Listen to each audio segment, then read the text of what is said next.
Oh, there we go. How we doing? Time to do some more leveling up. Get into some dungeons. What is this one?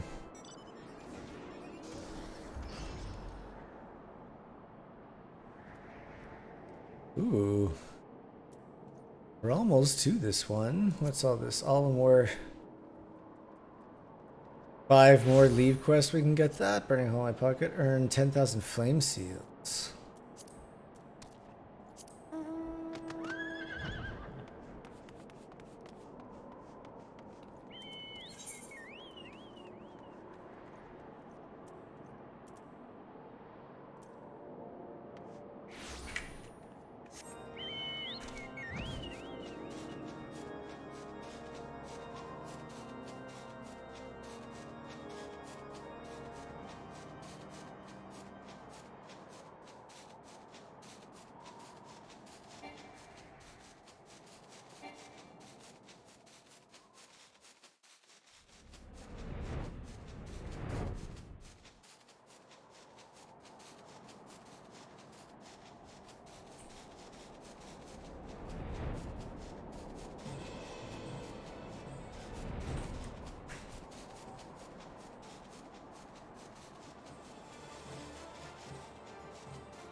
Spanky, it is good to see you. Tell me, were you able to obtain the remaining crystals from the Beastmen? I was. Wonderful. With all 4 crystals in hand, we are now ready to proceed to the next stage of our preparations. I hope I did not give the impression that we would be embarking on our journey to the Crystal Tower just yet. Alas, there is another step which must be completed ere we come to that. While the crystals you acquired are indeed flawless, they are of little use to us in their present form. If they are to reflect the elemental forces of the tower's defenses, they must needs be cut and polished, a process which calls for a very particular set of materials. Procuring them will be a challenge in itself, I fear. Needless to say, we will be requiring your services once again. What's that? Dark matter?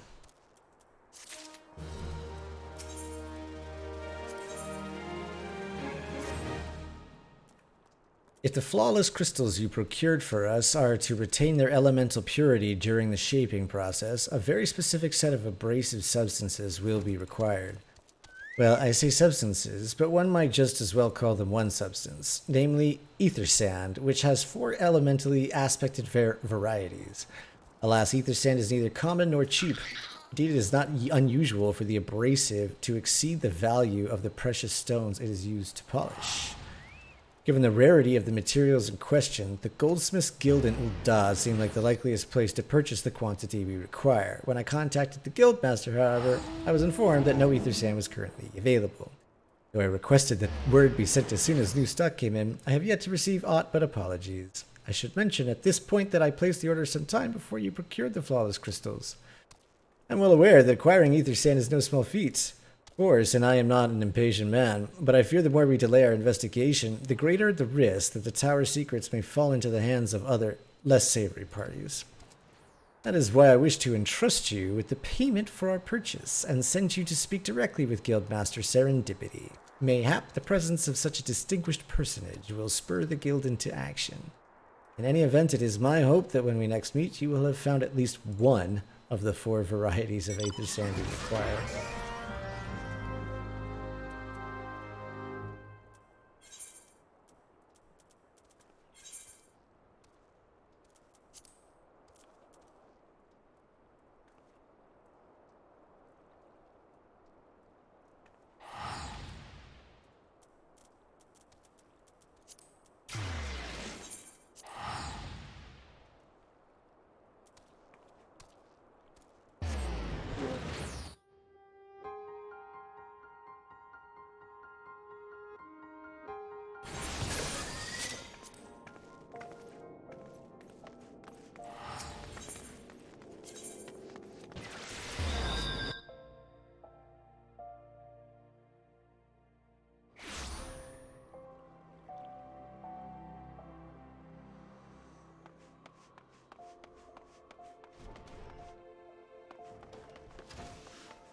There you are.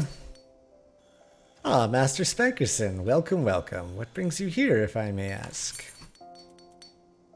A bunch of money.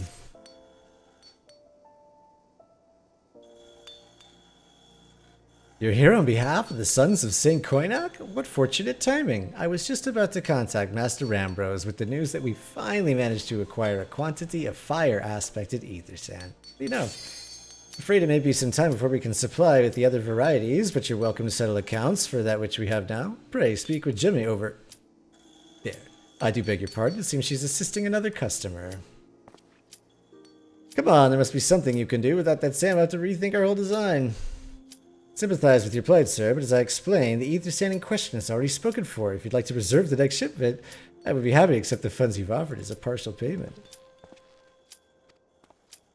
Alright. We're not going to make it through the end of all of this.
no!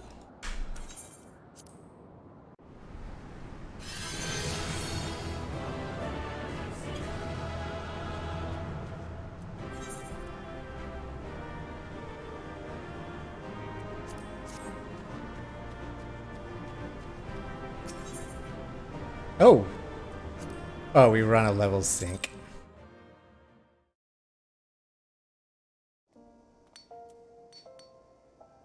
Oh, but we did level up.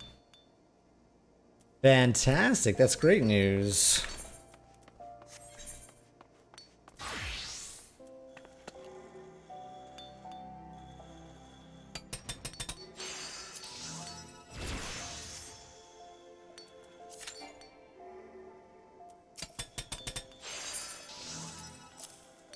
Okay, we're back to this.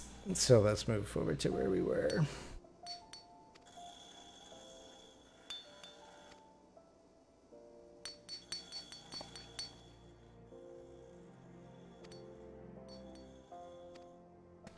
Marshall, are you saying it's not enough? I'm already stretching our research budget as it is. I suppose a man can do without a midday meal for a year or two. Spanky, it's been too long. What brings you here then? Got your eye on something expensive, have you?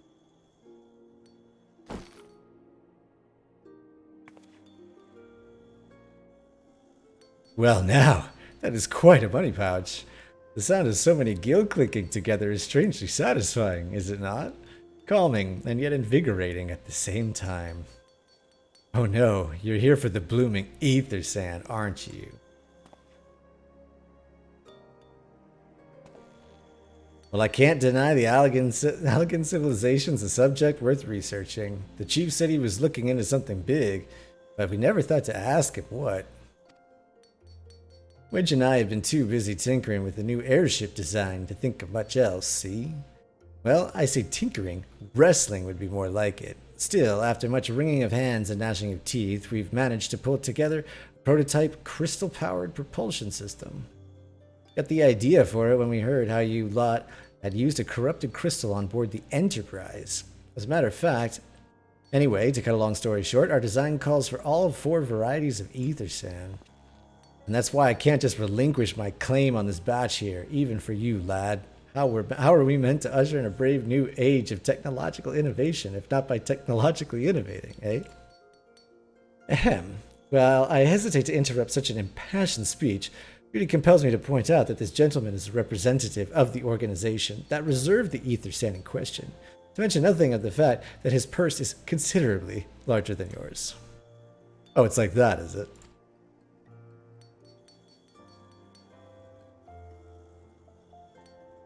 Alright, this batch is yours. I'll let you have it. But if you're going to take my sand, it's only fair that you grant me a role in this project. I'll take that as a yes. It's not that every day you get a chance to experiment with the wonders of the ancients. With any luck, they'll inspire me to think up another technological innovation or two.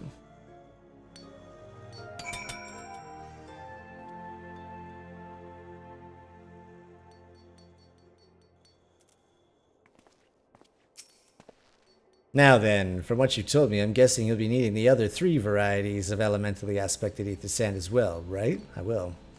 Then rather than sitting on your rump waiting for a shipment that may never come, I reckon your time would be better spent looking for the stuff yourself. And it just so happens I know a good place to start.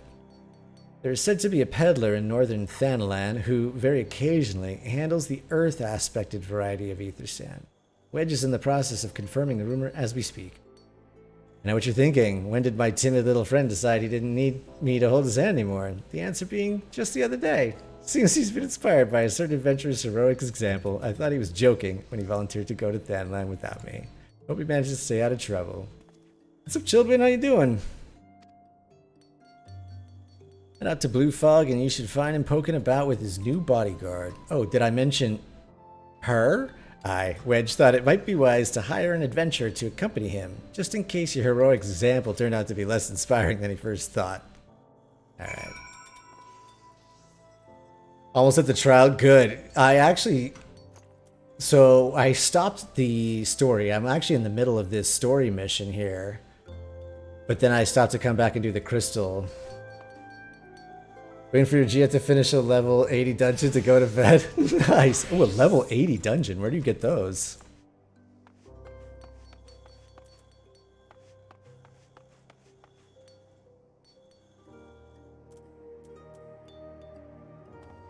I probably could go back and try to do the trial. Is the trial on this Gift of Eternity?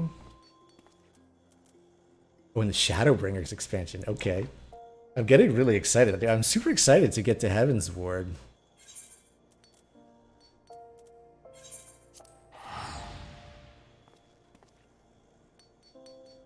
Oh wait, I have 2 quests from it?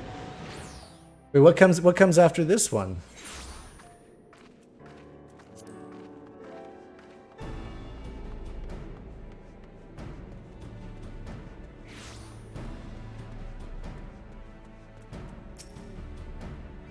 Save your greetings. If you're looking for a hired blade, then you'll have to look elsewhere. After the day I've had, the only company I crave is the squat silent type. The type that has a handle and holds no less than a pint of ale.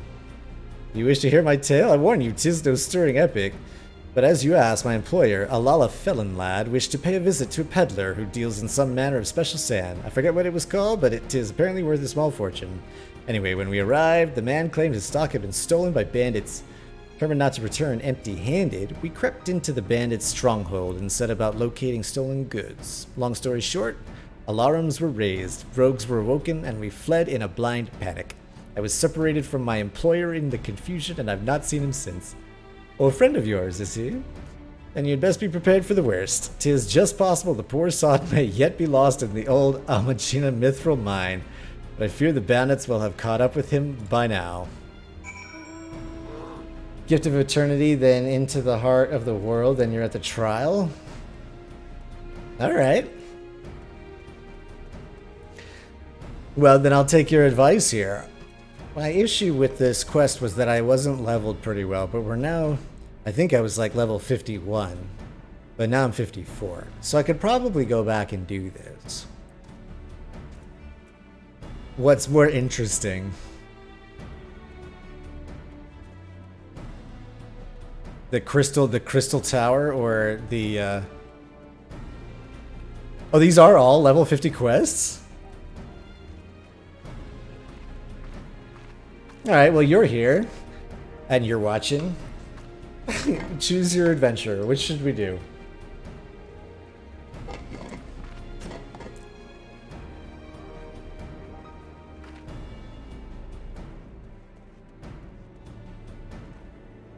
Get better gear in Mordona?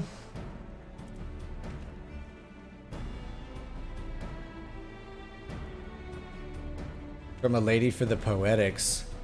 Wait, is that one of these quests? I mean, also the deal with my gear is it's like all like completely worn out, but I don't know how to repair it yet.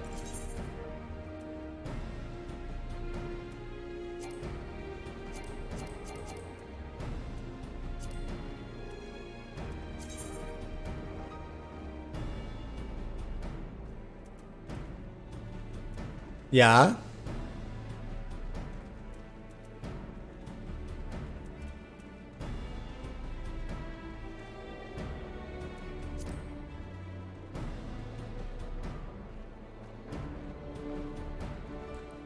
What are these?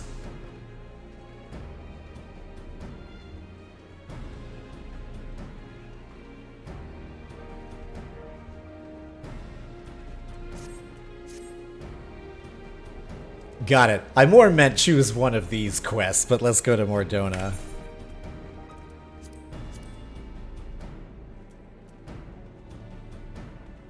That's stuff you get for doing your roulettes?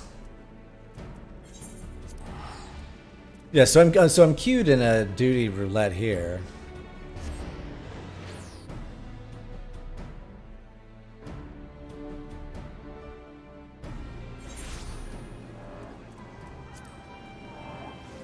Alright, so who is this lady?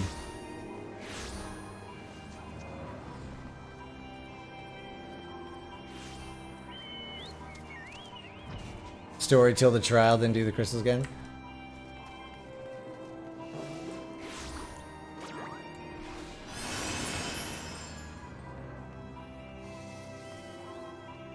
Ah.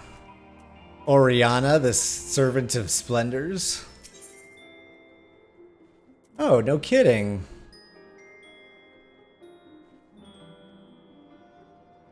The weapon is the left one?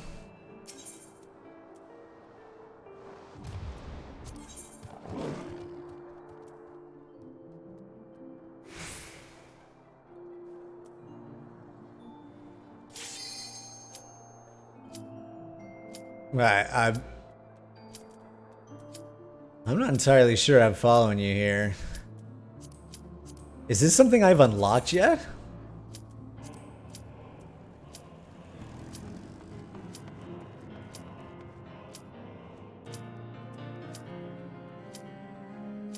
Alright. Let's do this and we'll be right back to that. Oh, I chose the wrong option. Oh, got it. Oh, gotta click the... okay. Who are these people? What do they do? Oh, this is a fun dungeon.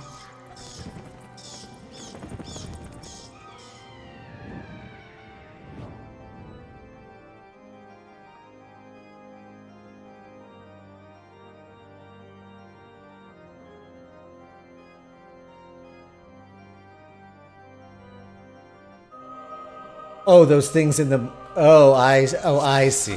Got it.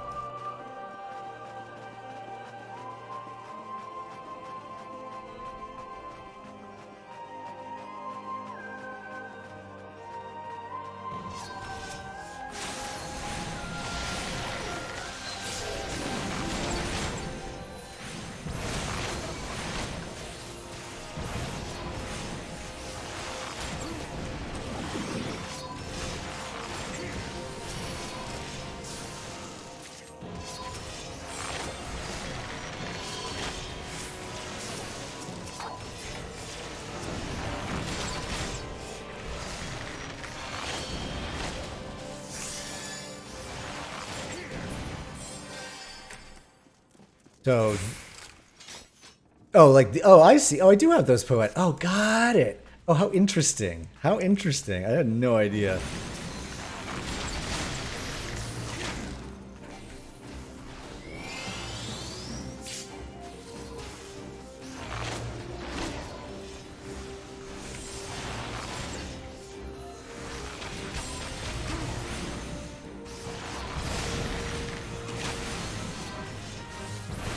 Okay. So I guess when it comes to the roulette, is there a good way to do it, a bad way to do it, or a preferred way to do it? Or I guess what kind of roulettes do you like to do? I've just been queuing up for the dungeons, so they have like sort of quick battle stuff.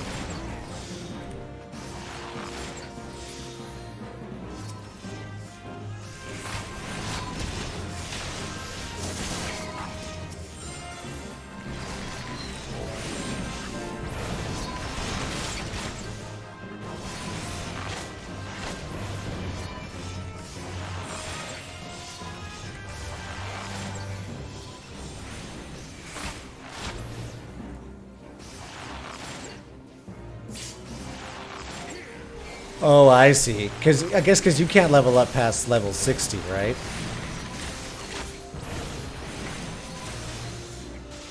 Got it.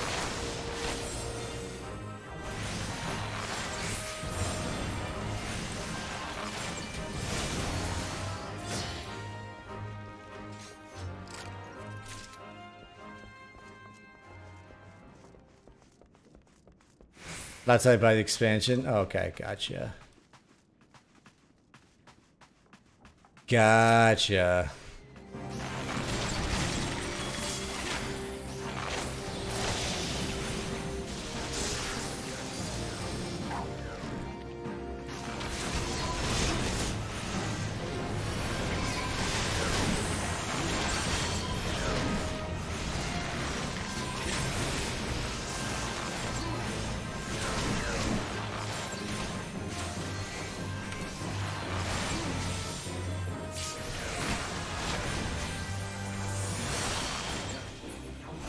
You can also pick up the Stormblood class that started at level 50. Oh, is that the, Like the red mage, and then I think there was one other one.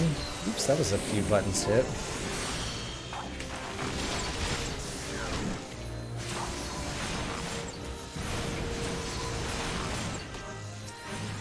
Oh, and a samurai?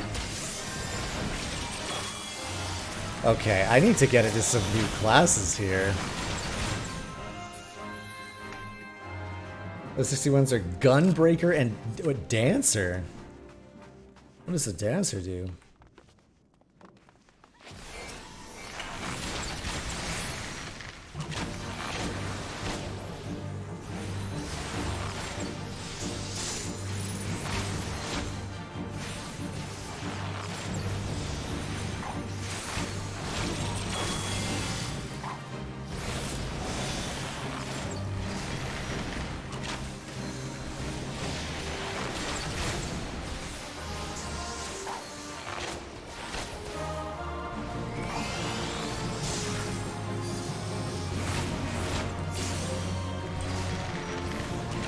That's just like Bard. Oh, this is just a lot of tracking buttons in order.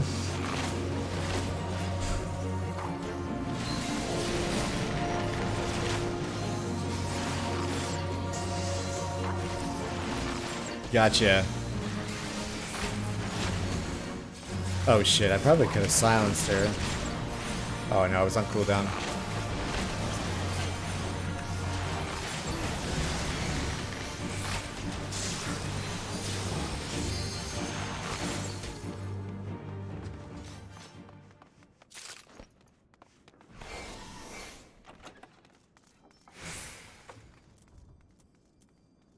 Ooh. I'll greet these. Heaven's Ward class that will start at level 30 are Machinist, Dark Knight, and Astrologian. How does an Astrologian fight?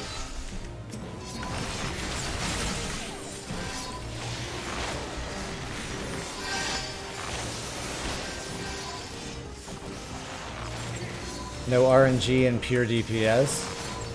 Oh, Astra's a healer. Well, that makes sense.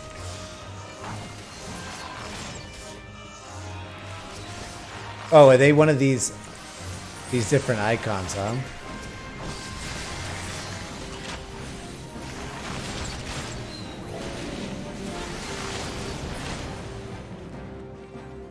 They give oh, that's what those flying cards are. Got it. Okay, very cool.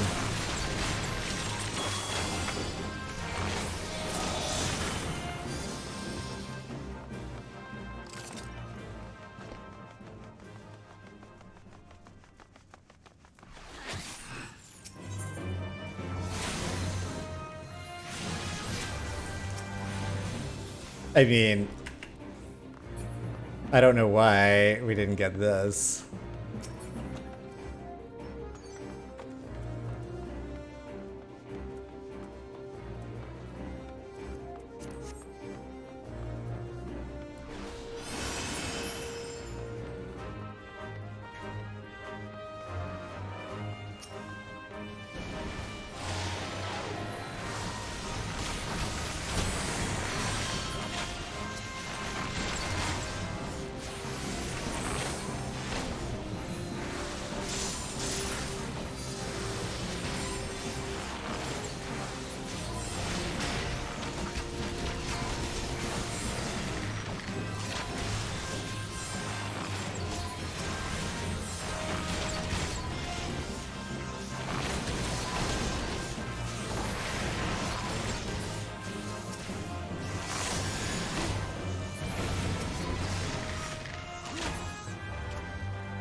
Oh, whoop. We don't want to do that.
Nice.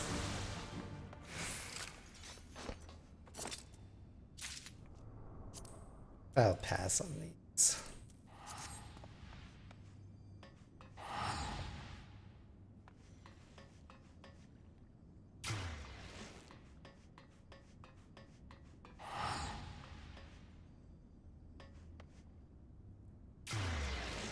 Hey, where's everyone going? Did I miss something?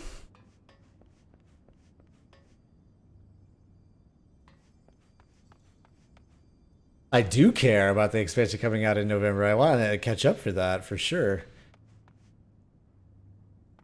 Oh, use return. Thank you.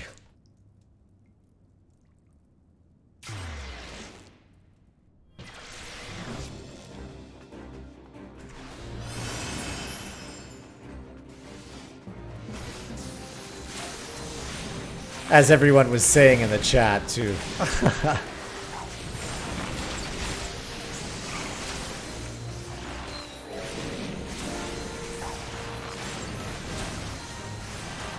Yeah, I definitely want to be caught up for the expansion. I definitely want to be in on that when that happens. We can explore it together.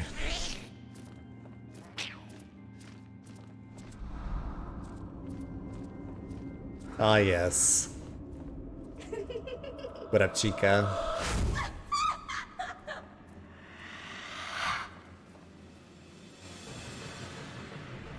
Perfect.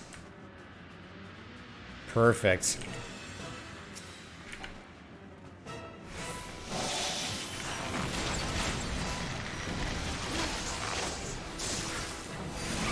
Oh, whoops. Oh, there we go. Perfect. Oh, I love it when it works out properly.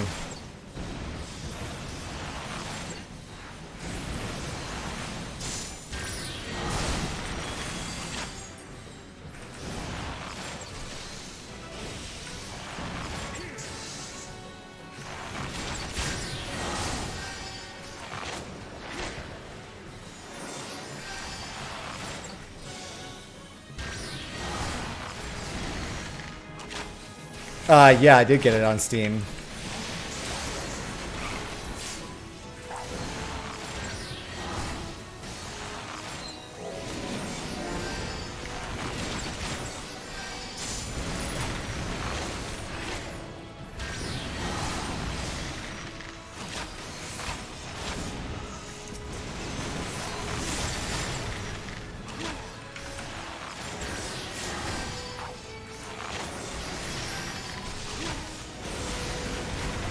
Whoa.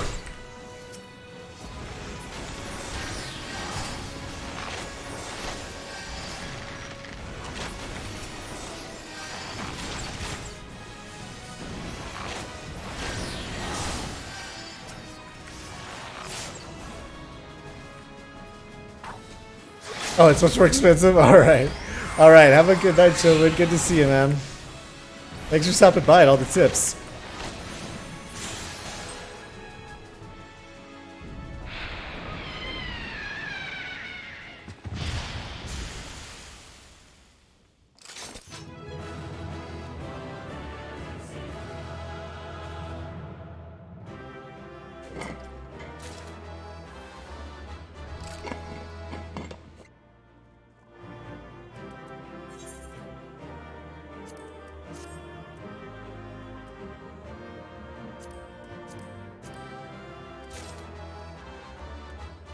Oh, I guess we just got everything.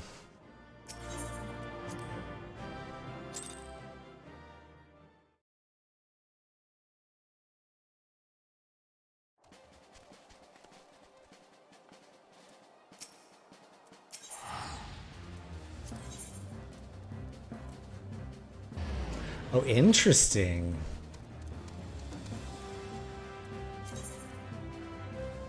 We have 816 of these.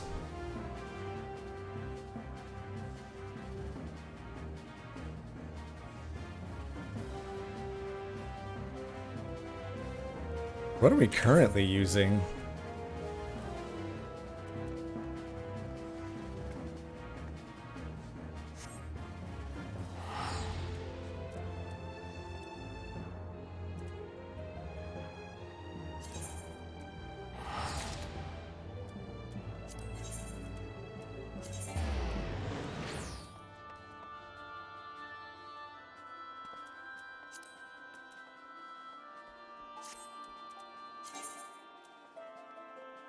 Oh, we're not using our cool new bow?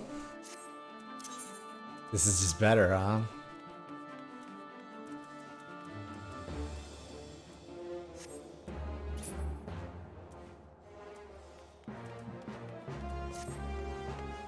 Alright, let's get back to here then.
Oof.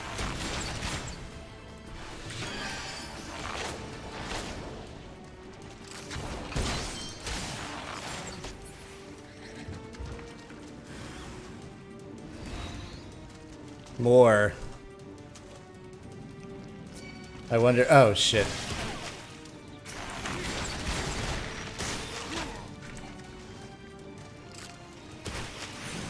Yeah, this is what happened last time.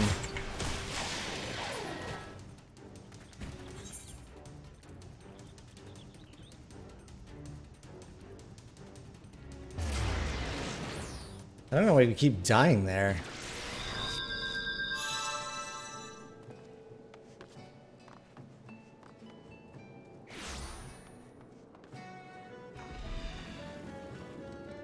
Maybe I am not ready for that specking. It is possible. It is possible. That's why I went to go level up doing some other stuff. I think I might go back. I wonder... How you doing, Scissored?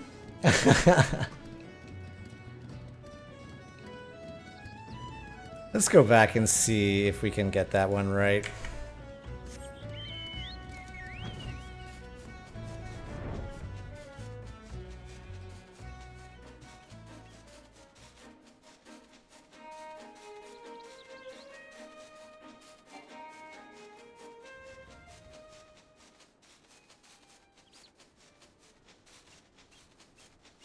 Just playing some Jumpstart? How is Jumpstart? Did they just release the new one?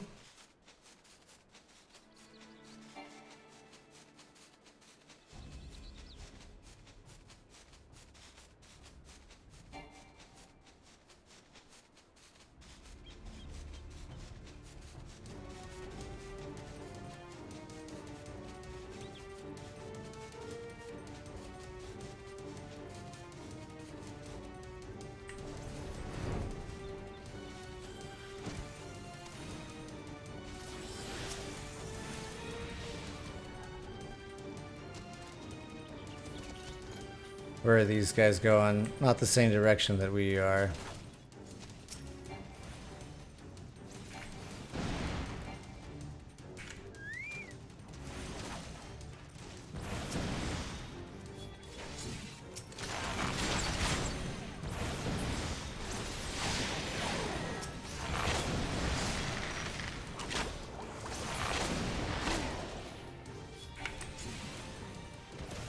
Yeah, they are not going the same direction that we are.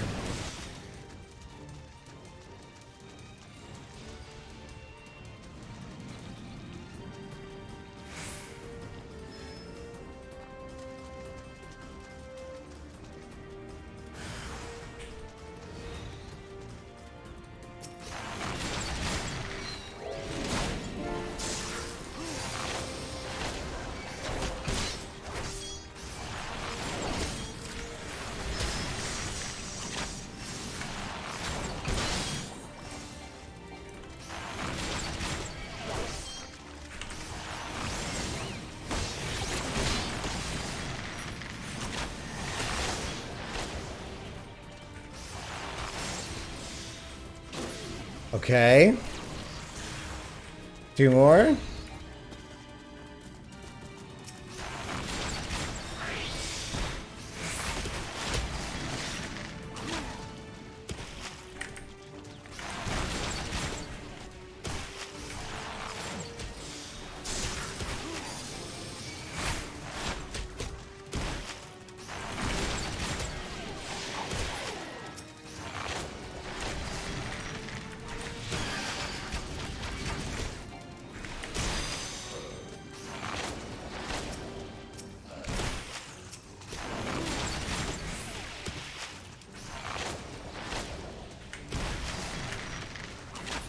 Okay, we did it. Are we still being aggroed? Oh my god, at least we made it through that part of the mission.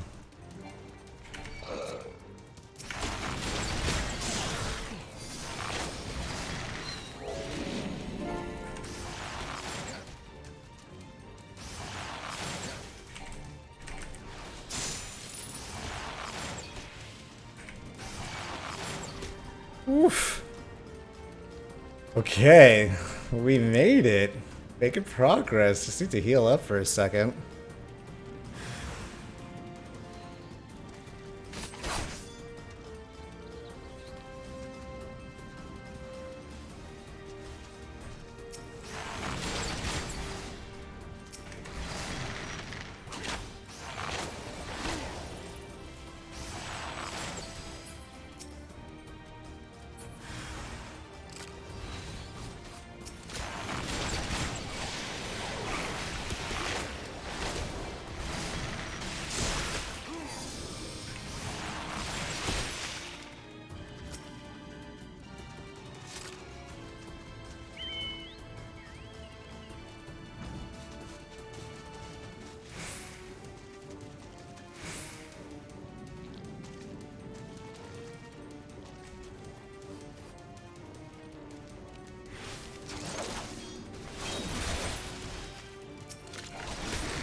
How do I wake somebody up?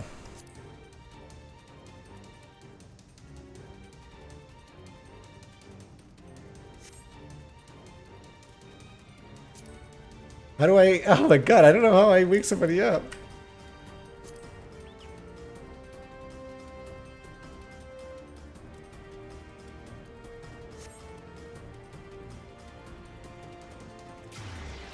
Oh, I guess it doesn't work.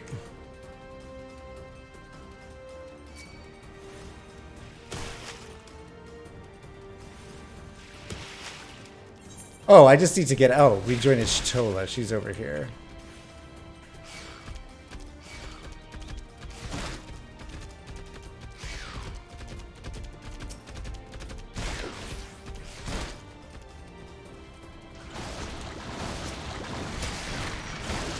Oh my god.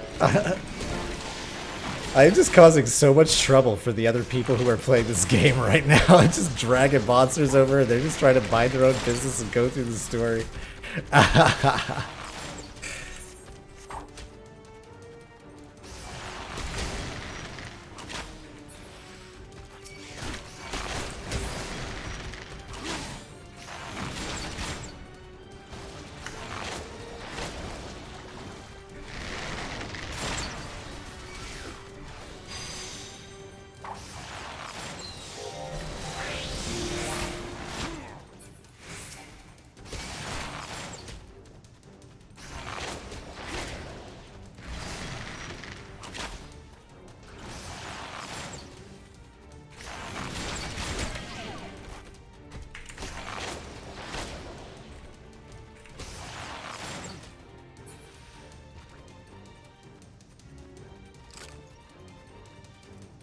Alright, what's up, Ishtola?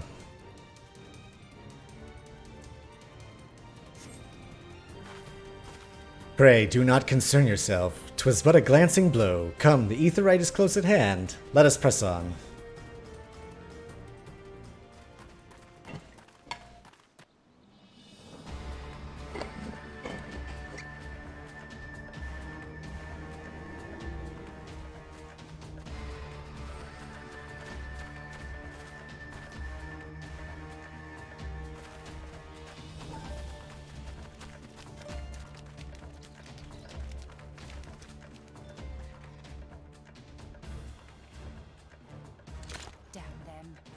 They have made thralls of soldiers and civilians both.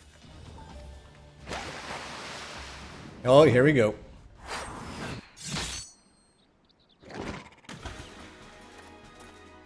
Did I miss much? What's up, buddy?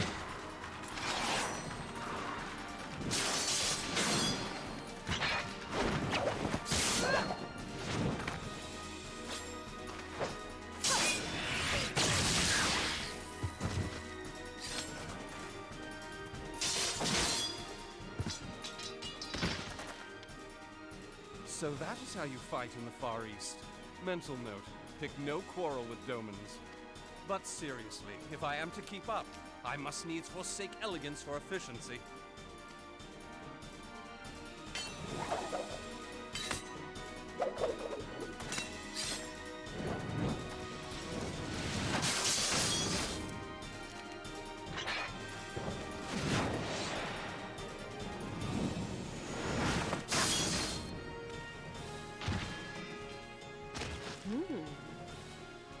Oh, she's interested.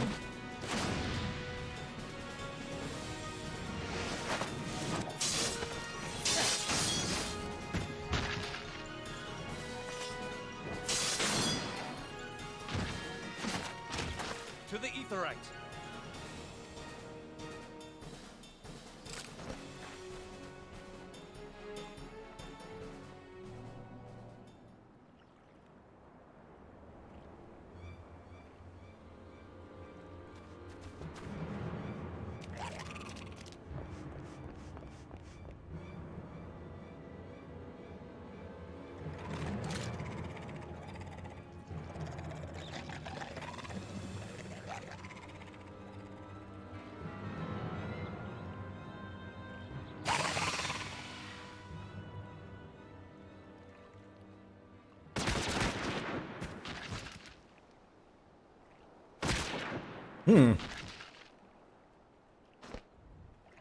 You'll forgive me my lateness.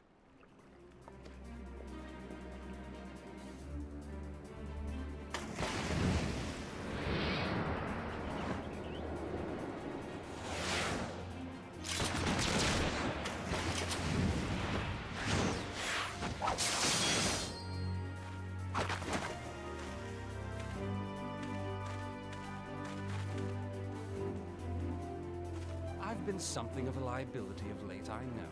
'Tis high time I set about making amends.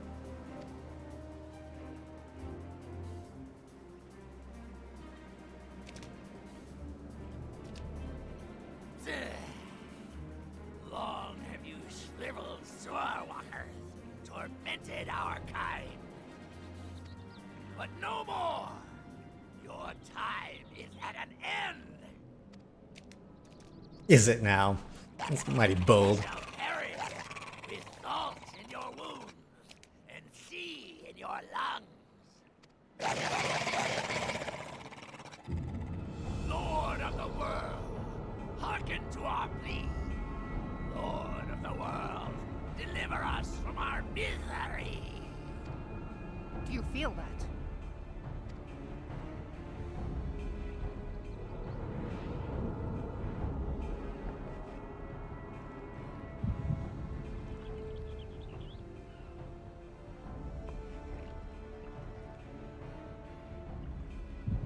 I know this sensation. It's the echo. What?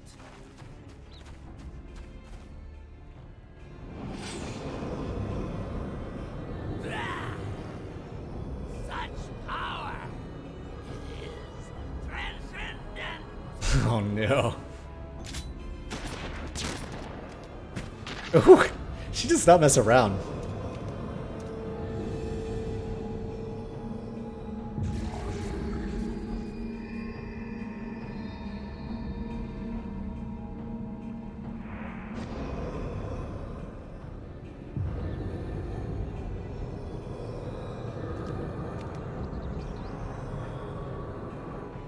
Seven hells. Strike me down if you will. It is futile. I have mastered the gift. I am eternal. Well, not if we got something to say about it.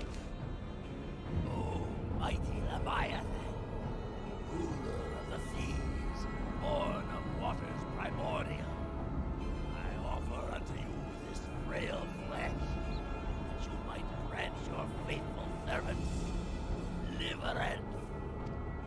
I beseech you, come forth!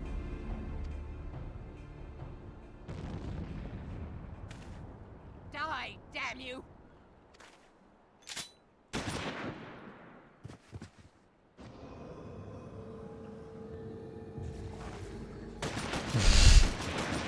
There will be nobody's left for you to fly into. Foolish Shorewalker!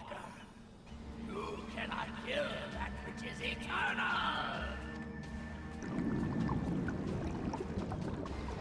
Ooh.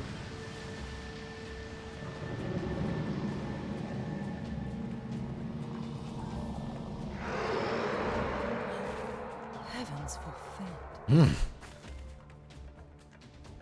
Damn it all!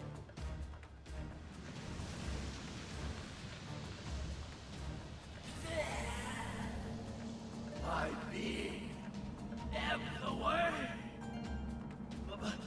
It should by right be infinite.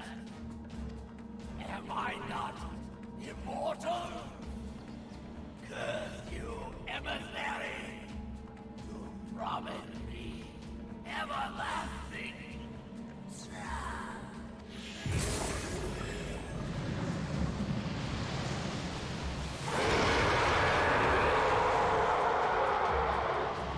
Oh, bad guy lied to him. No kidding.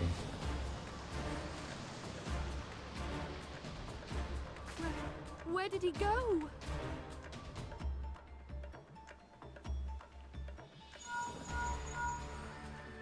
What say you? Nary a single ship? Hells take that sea demon. Gather the survivors and get to shore. Leave the wrecks for the pirates.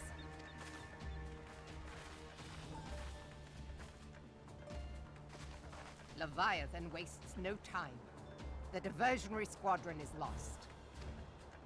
For a mercy, 'twould seem the Primal now makes for open sea. But why does he not press his advantage?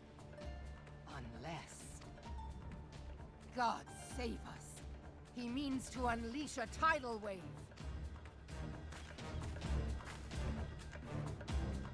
Oh, we're probably gonna need to stop that from happening.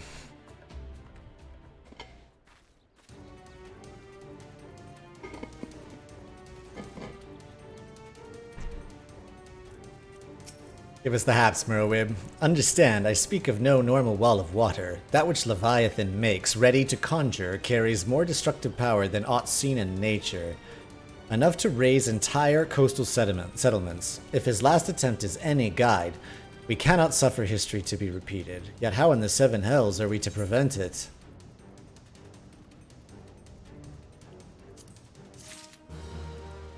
Well, let's get on it. Though our plight cries out for action, we must take thought. So long as Leviathan remains in the open sea, he is effectively beyond our reach. Our fleet is second to none, of that you may be sure. But Leyan herself would struggle to best the Lord of the Whirl in his element. In a straight fight, he would make meat and matchwood of us. We need another plan. That much is plain. Let us return to Limsa and see if we cannot think of one. I shall await you in the command room.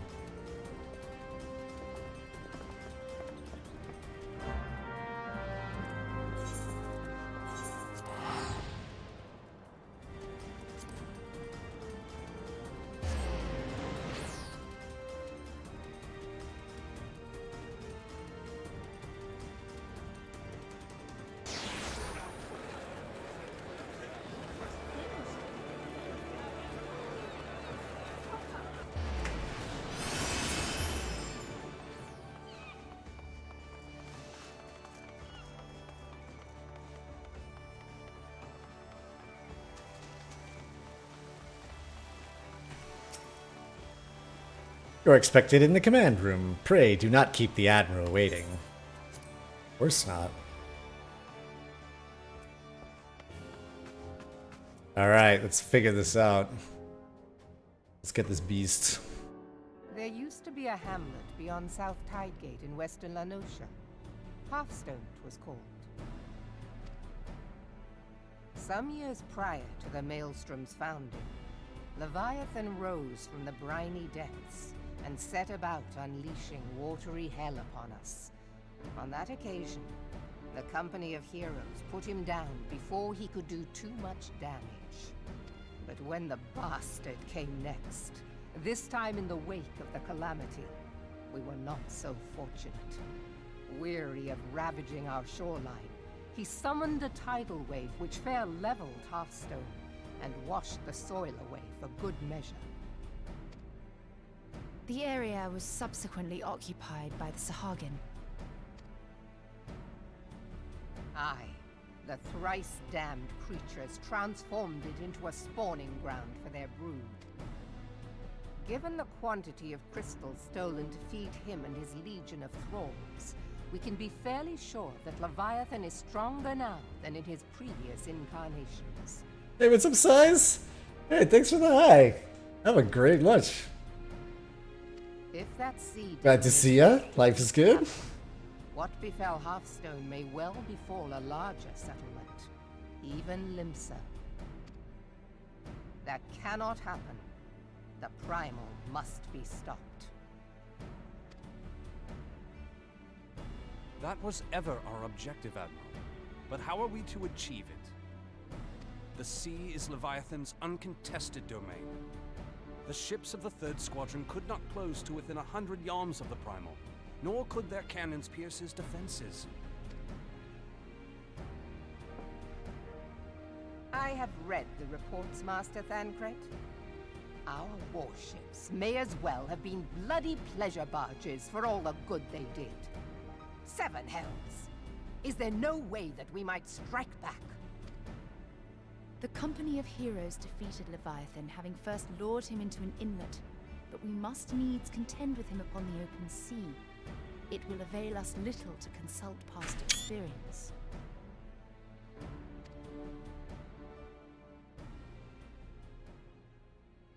Admiral, if I may.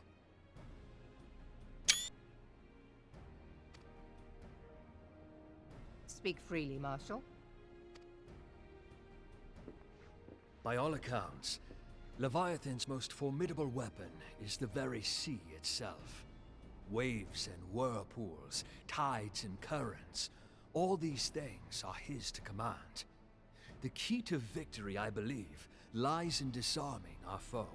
This, in effect, is what the company of heroes achieve with their ruse. We cannot lure Leviathan from the sea a second time.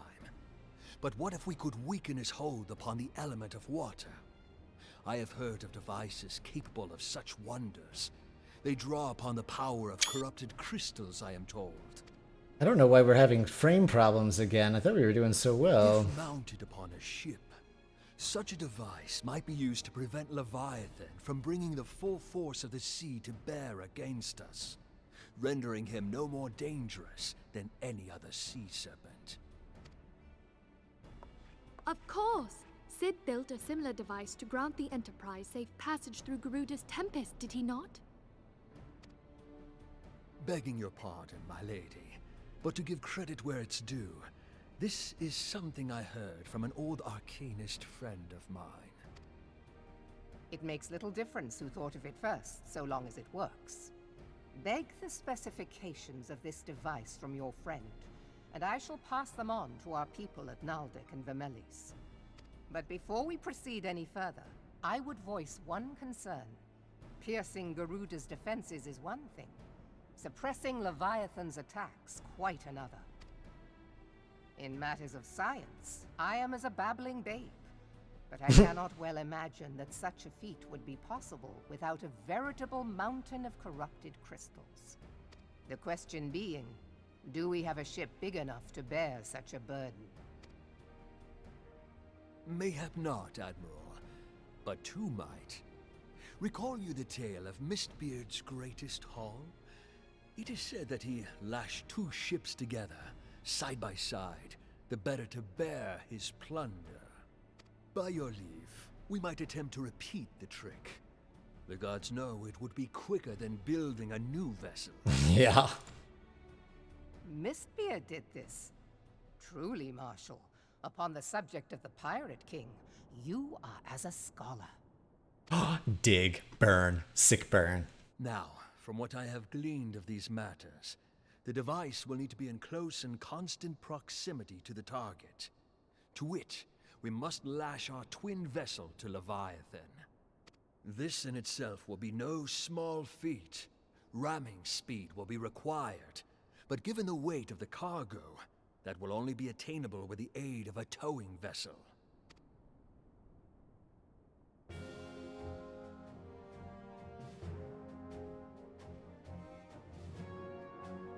Suffice it to say, the task of piloting said vessel will entail considerable danger, and I would not ask it of another. I volunteer myself. Excellent. Twill be dangerous for all involved, but we have no better recourse. Very well.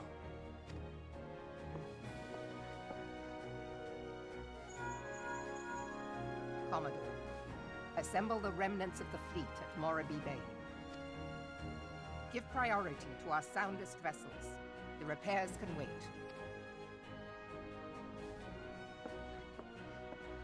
Storm Marshal Slafierson, command of the operation is yours. I want that twin vessel ready to sail post-haste. At once, Admiral.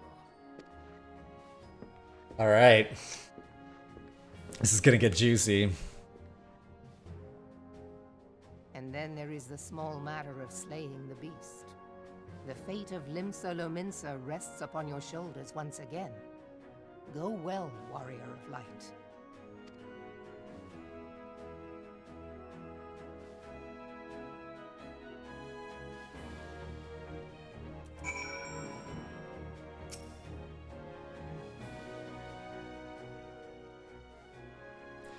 Beings held as gods also exist in what you call the Far East. Legends tell us that they walked among us in days of yore, but I confess that I never truly believed them. That I should live to behold one is humbling and horrifying in equal measure. Now that I have come face to face with the Primal, I do begin to understand why the Garleans fear them so.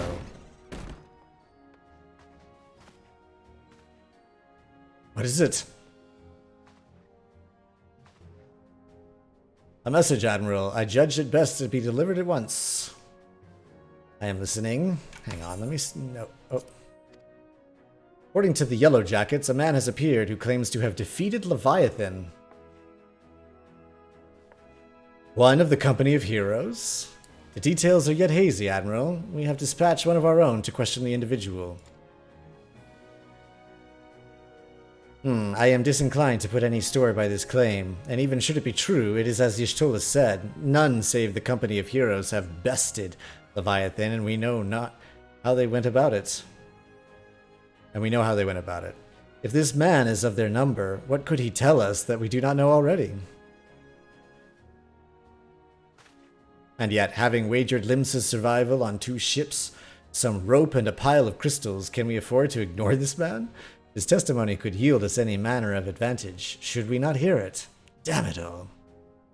The twin vessel will soon be ready. We have no time to wait for Maelstrom's report on the supposed Primal Slayer's claims. Spanky, seek him out and learn what he knows. At the very least, it will spare you the torment of waiting for the reckoning and idleness.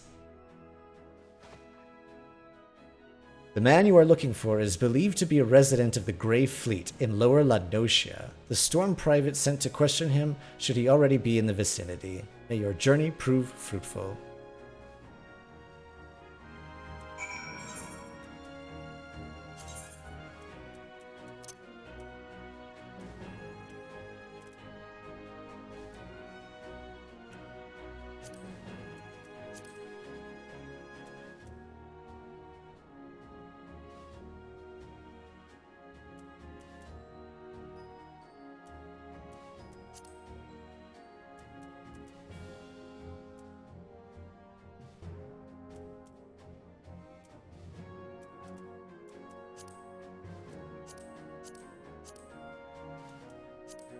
I don't know if that's actually what we needed for that.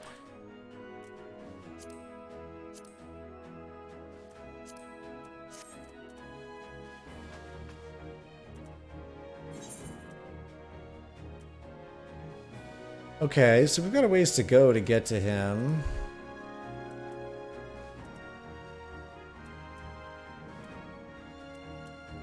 I guess we can start over at Costa del Sol and make our way.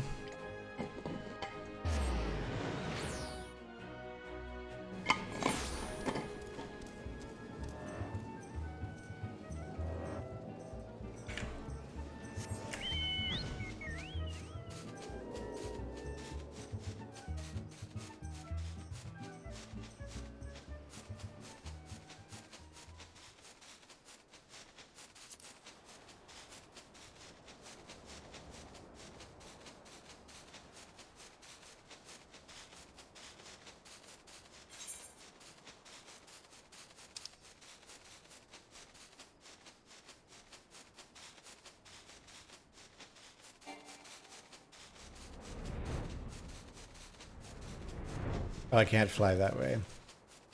So what we do want to do is go over here.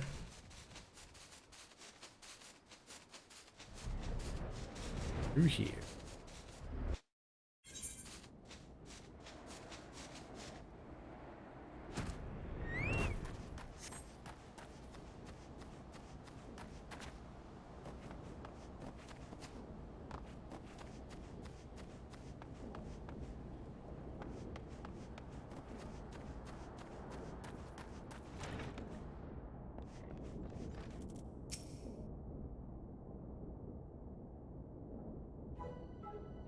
Now look here, you. You'll have your bloody story right after you carry those sacks of grain over to the mill. But sir, that's what you said before you had me pick those oranges for you. And before I mucked out the Chocobo stables. And before I rolled that millstone over to the mill. And also before... Enough. Shh. Godspat, I've worked 3 days straight without a wink of sleep. 3 days. And do you hear me complaining? Bah, I suppose some of us just ain't made for the rougher stuff. Alright, I'll give you what you want. Never let it be said that old Tractome ain't a generous soul. Tractome. Now prick up your ears, cause I won't be repeating myself. Too modest, see? Besides, there's only so much epicness a man can take in one sitting. You can? Ahem, the tale of Tractome's epic victory over the dread primal Leviabetus. Now Leviabetus is huge, make no mistake.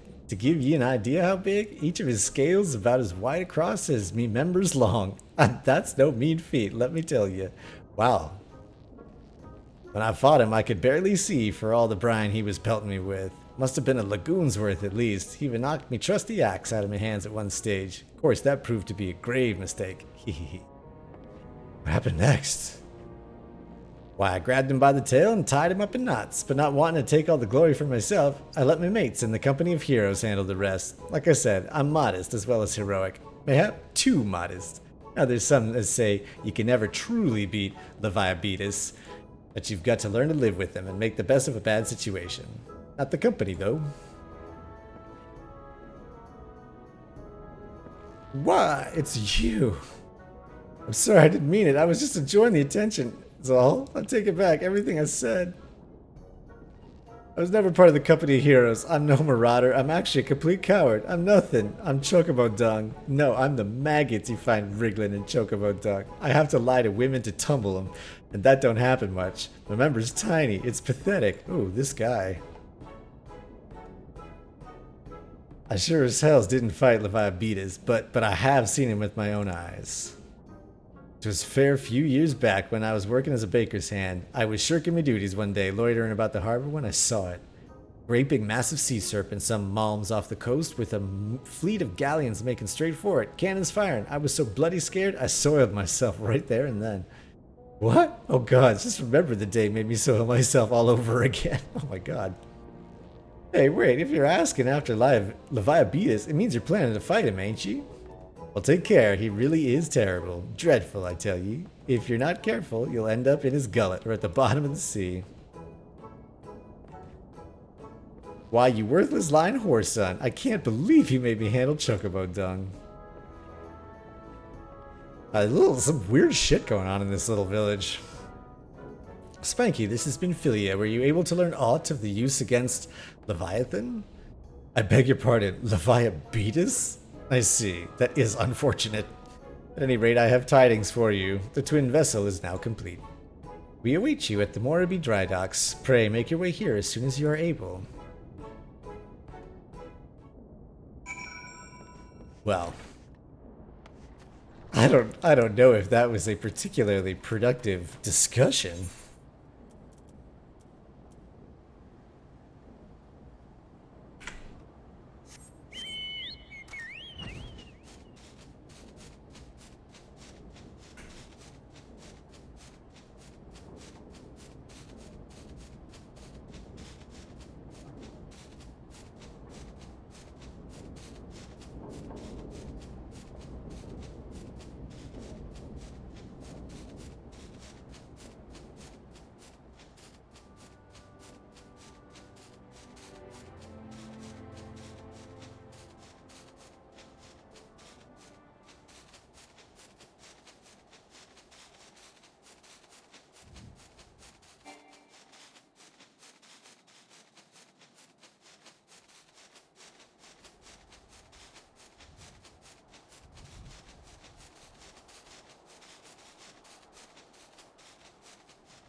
All right, where are these people?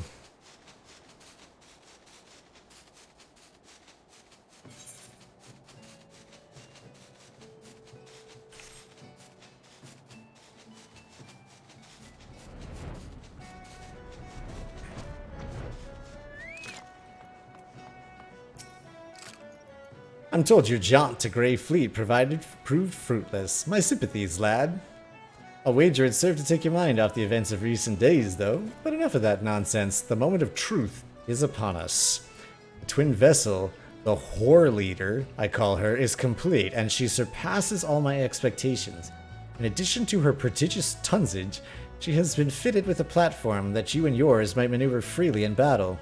I would mention also that she is nigh unsinkable, but I'm not one to tempt fate. The Whirl Eater and her crew stand ready, my friend. Just give the word and we shall bear you to Leviathan.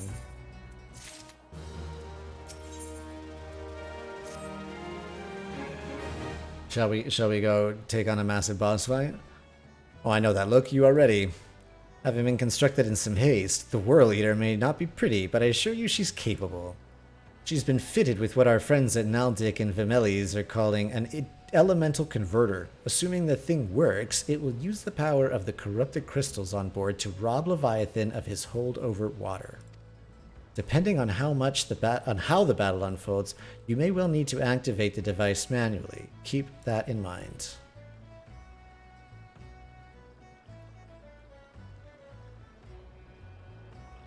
It is expected that the Sahagin and their thralls will attempt to come to Leviathan's defense. Accordingly, the Maelstrom will once again employ diversions. Thancred and Ishtola, I would have you assist in this effort. If it is to fulfill its purpose, your diversionary force must not want for numbers. By your leave, I too would volunteer my blade. We would welcome it. Having seen you fight in Sapsa, I dare say the fishbacks will find your presence highly diverting. Thancred and Ishtola, if you would join the third levy, and Lady Ugiri the fifth.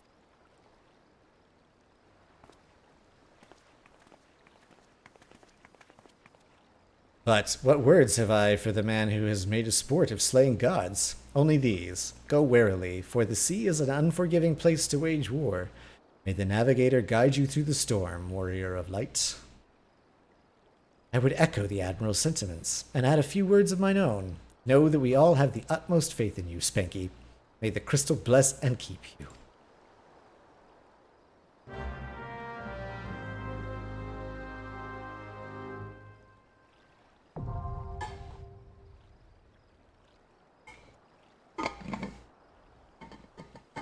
Alrighty, folks. Into the breach.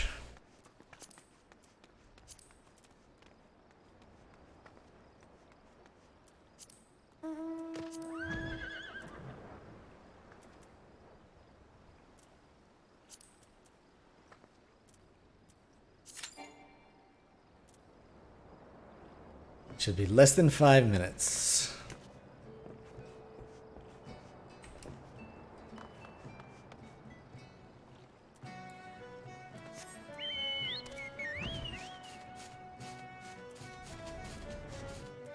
Oh, we can open up the leave quests here. Greetings, adventurer. I'm Orwan, a representative of the Adventurers Guild. As the leave mate station here at Moraby Docks, I'm responsible for assigning the various tasks that come in from the beleaguered locals. Work is not necessarily simple or safe, thus I would first gauge the limits of your abilities by sending you a trial assignment. Take a moment to peruse the tasks outlined in this guild leave. Do you believe yourself up to the challenge? Never mind. Here we go. No need to do a side quest.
That was easy.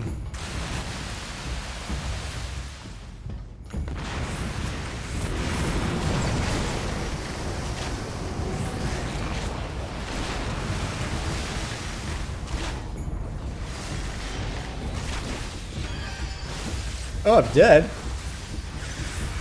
Oh, because it's... Oh, yeah.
Oh, shit.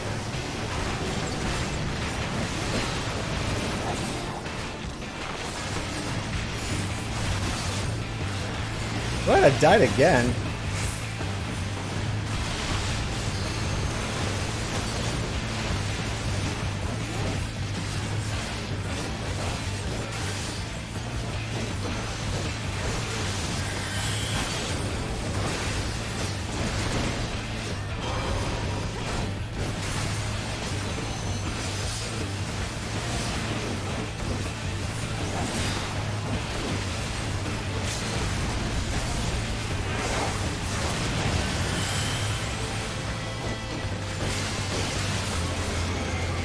Oh, because I was right under his tail. That's what happened.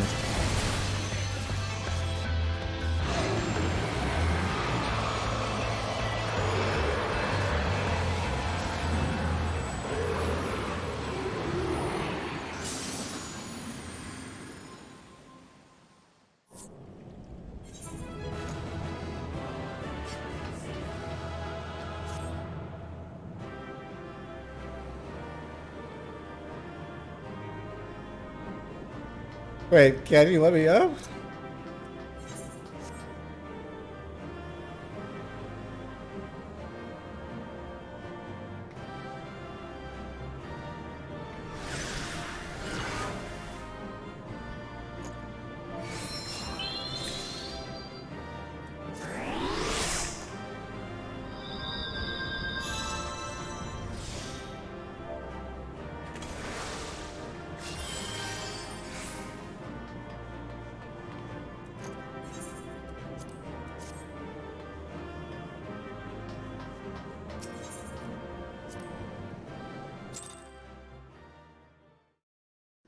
Okay. Somebody came and woke us up. Thank God.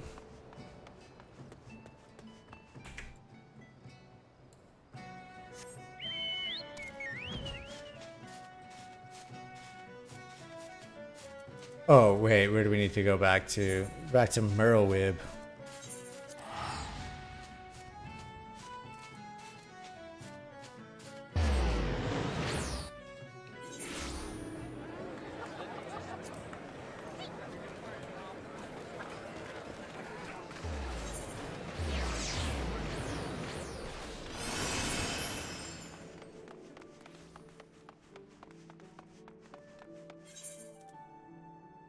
Second here.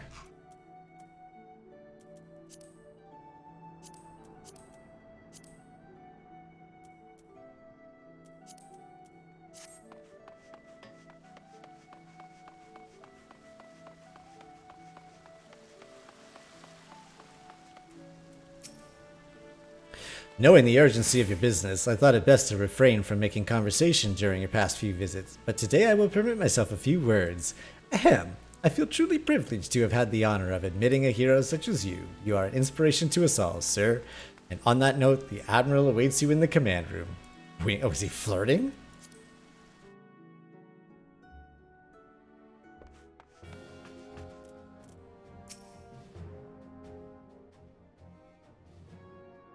We Lominsons are sworn to strive, till sea swallows all. And swallow all it would have, had Leviathan prevailed. That not for the first time, you have delivered Limsa Lominsa from the wrath of a primal. Never has our nation known a stouter ally. On behalf of my people, I give you my humblest thanks.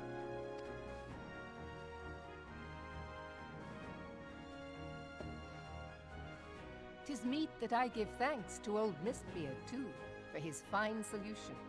Whatever else he may have been, 'tis clear he was a resourceful soul.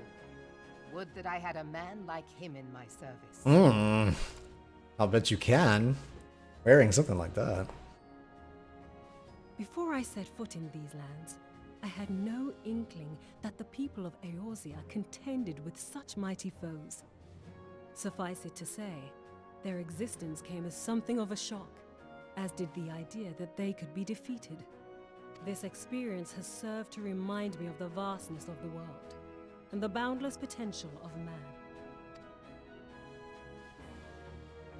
Though I am but a refugee in this realm, I would fain be of use to you in your fight. Know that I am tutored in one of the foremost combat arts of the Far East. It may seem outlandish to the Eorzean eye, but should any of your people care to learn, I would be pleased to initiate them. And I will see to it that they are grateful. I have no doubt that your knowledge and skills will serve us well. Besides, your art is not so outlandish as you think. Would you not agree, Master Thancred? Oh, he knows. Naught escapes your searching eye, Admiral. Few are privy to this information, but Limsa Lominsa is home to a certain secret fraternity. Its members are trained in a form of combat not unlike your own.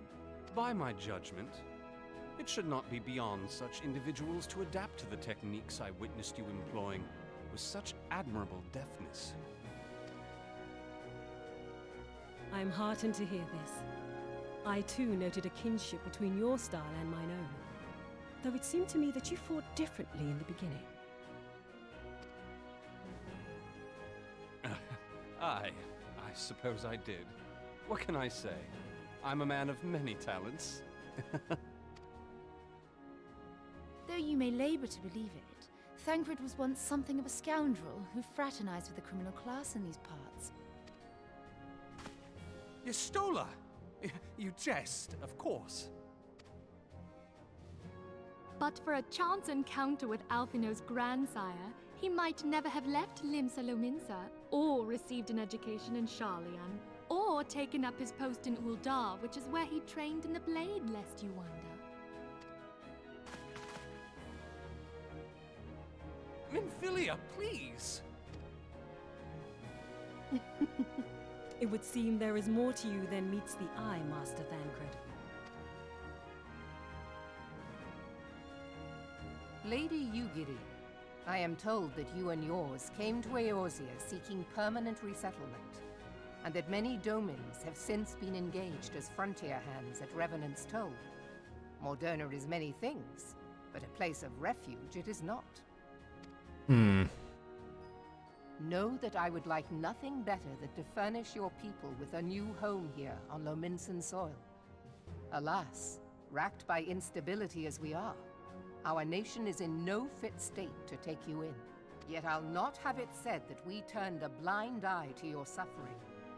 Until such time as we can do more, I pledge to send provisions. We are in your debt, Admiral. I realize that it scarce qualifies as repayment, but if it please you, I shall set about sharing my martial knowledge with your people at once.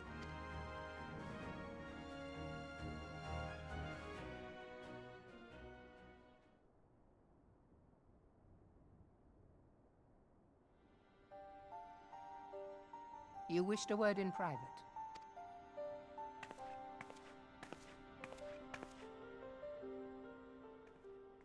The better not to spoil the festive mood.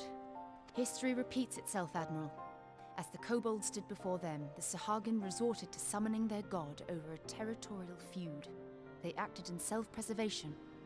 It may be that the Sahagin initiated this particular clash, but how it begins does not interest me so much as how it ends.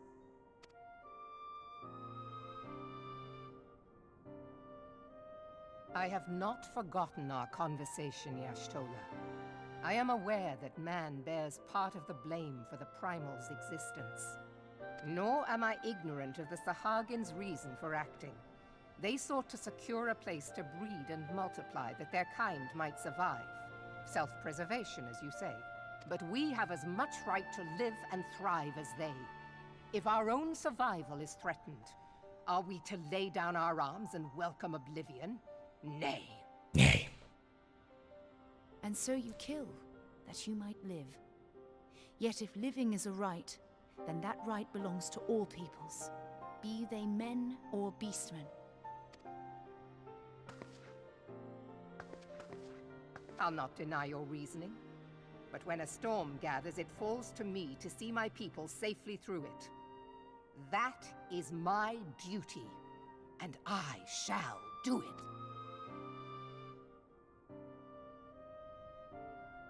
As must we all, Admiral. Stay the course, then. But know that it will lead to no good end.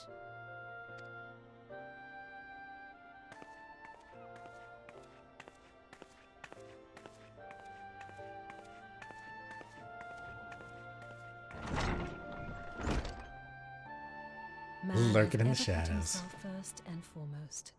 To justify his actions, he clads himself in the armor of righteousness, though it be a fancy of his own making. In this, mayhap the Garleans and we Domans are not so different.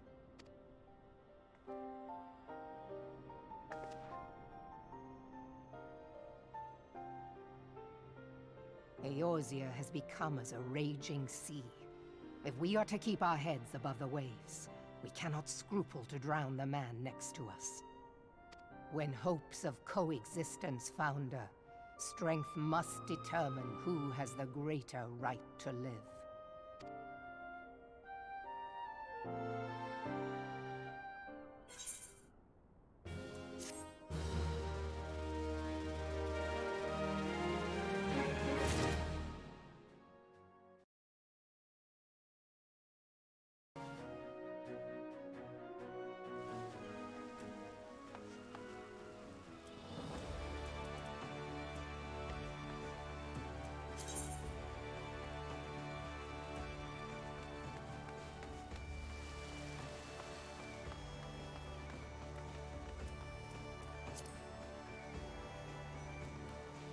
Alright, well, let's keep moving forward then. The Admiral has informed me of the arrangement. I have in my keeping a letter of introduction for Lady Yugiri. To the south stands a gate leading to a pier for smaller fishing vessels. Look for an inconspicuous Urian man there and present the letter to him. He serves as a gatekeeper of sorts. Now, before you go, I am obliged to remind you that the members of the fraternity to which you would be introduced abide in the shadows of Luminsan society. They value their independence more highly than pirates, and are united by a bond stronger than Mithril. To wit, they are invariably wary of new faces. Though it be penned by the Admiral herself, mere words on parchment will get you only so far into their confidence. You must work for every ounce of trust they place in you. But here is the letter. Go to the aforementioned place and show it to the aforementioned man. Oh, and good luck.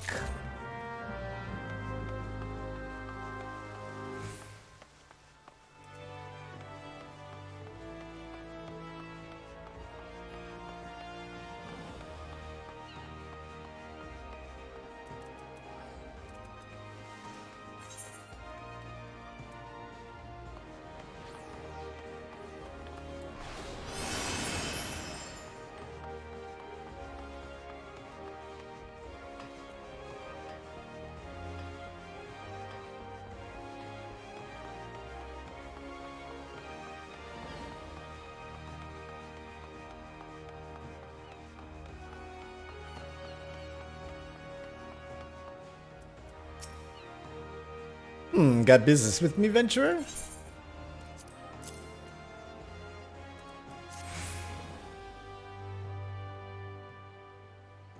So you're the man the Admiral sent word of. I was hoping I might catch a glimpse of Thancred, too. Been a while since I saw his shite-eating grin. But with all the doe-eyed wenches about, I expect he's got his hands full.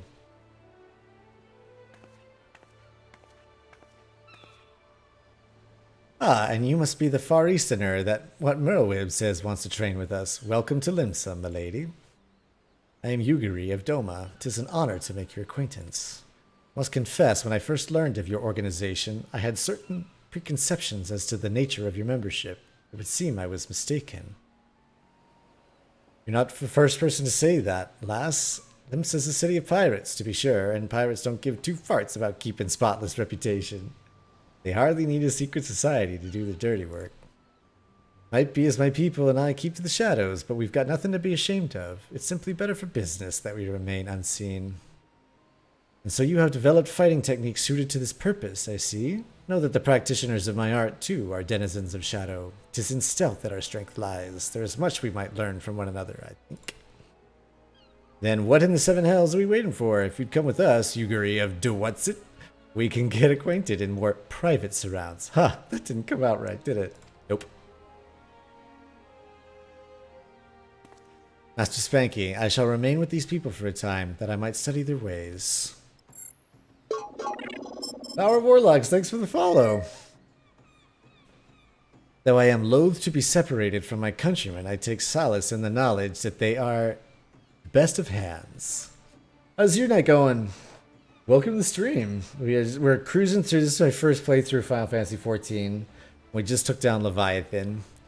I wanted to see what's next, and I think that we're getting close to the next piece. You play this game too? Excellent. Excellent. If you got any tips for a Sprout, I'm open to it. Been a true friend to us Domans. No words suffice to express my gratitude. Level 51 Summoner. Was that that's like a caster, right? How long have you played this game?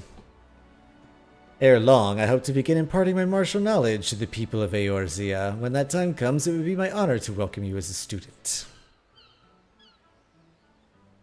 Very well.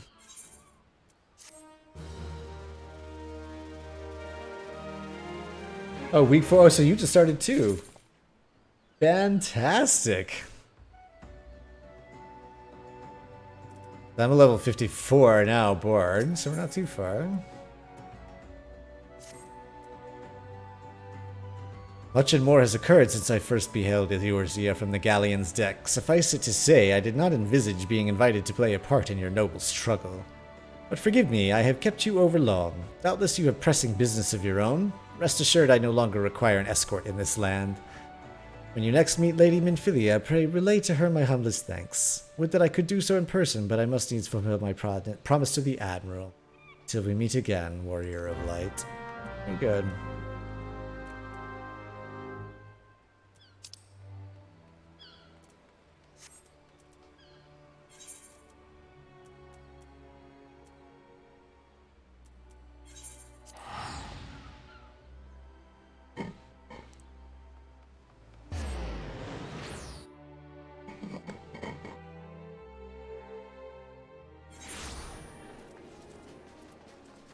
How are you liking the game so far?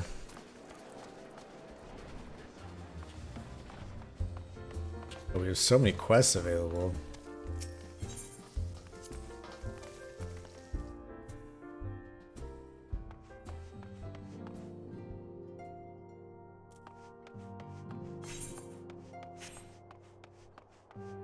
You love it? Oh, nice. Me too. Have you played other games like it? Other MMOs or other, I guess maybe even other Final Fantasies?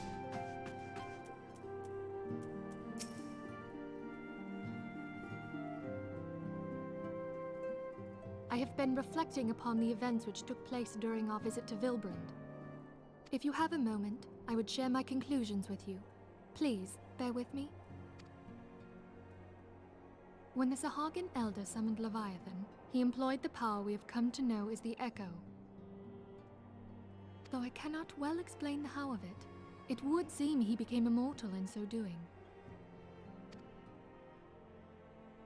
When the Admiral subsequently slew him, his spirit emerged from his lifeless flesh, a consciousness shorn of physical form. You played WoW?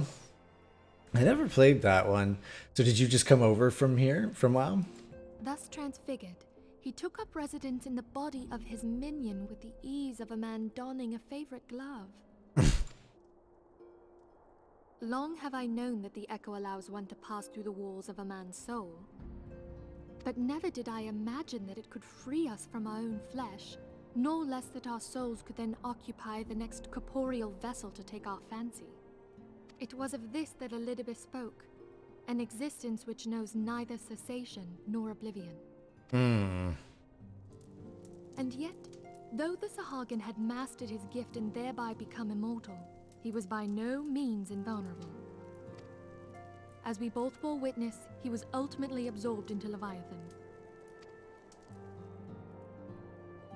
And the import of this observation? If the Ascians' mode of existence is indeed the same, it can be inferred that they too are not invulnerable, that they can be destroyed.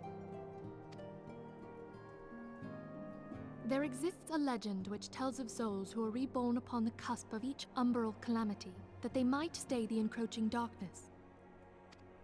To most, it is but a fairy tale, yet recent events have given me cause to wonder, could the legend in fact refer to the echo? Much and more yet remains unknown, but I am confident that all will become clear in time. For the present, however, what matters is that the key to defeating the Ascians may at last be within sight. With Urianger's aid, it is my hope that I shall fathom this matter ere long.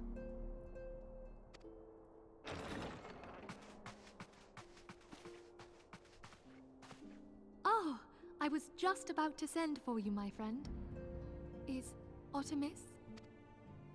Grave tidings from the Sharlayan motherland, my lady. It doth concern our distant allies, the students of Baldessian. Oh no, they're all dead. What of them? My lady, the Isle of Val, which for many years hath been the Order's home, is no more. No more? Whatever do you mean? I relate only that which hath been conveyed unto me by our agents. An etheric wave of the highest magnitude was recorded in the region. Soon thereafter, 'twas observed that the isle had ceased to be. 'Tis postulated that a magic was evoked, like in power to Ultima. 12 Preserve.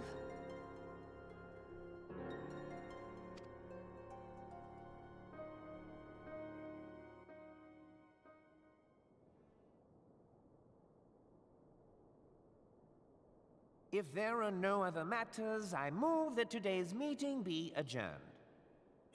Yeah, I don't know why we keep having frame problems. I don't know how much more I can turn off here.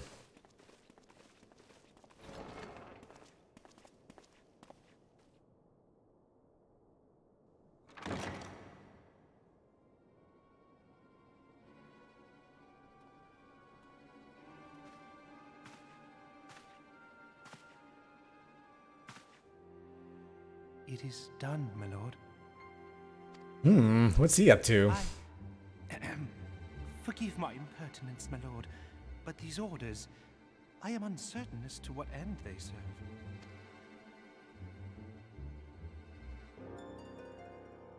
Revolution. Uh-oh. So one of the Ascians is living inside this dude, is what this means.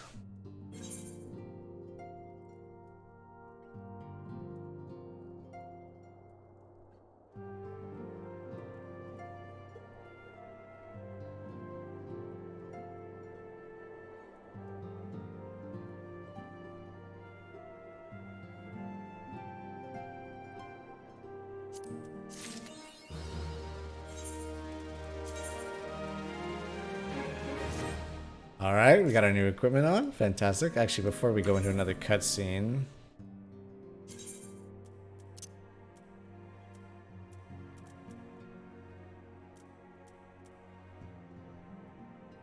Yeah, it's all fine.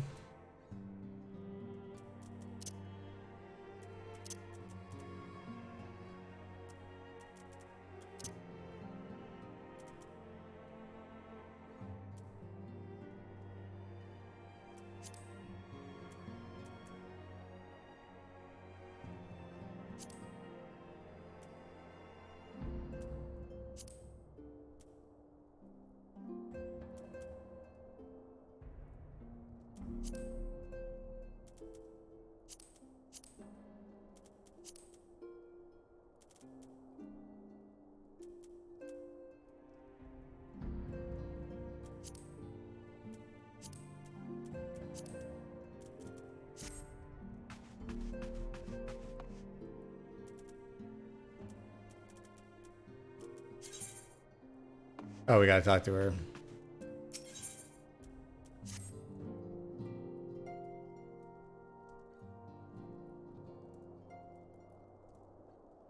Our friends, the very isle itself, everyone and everything.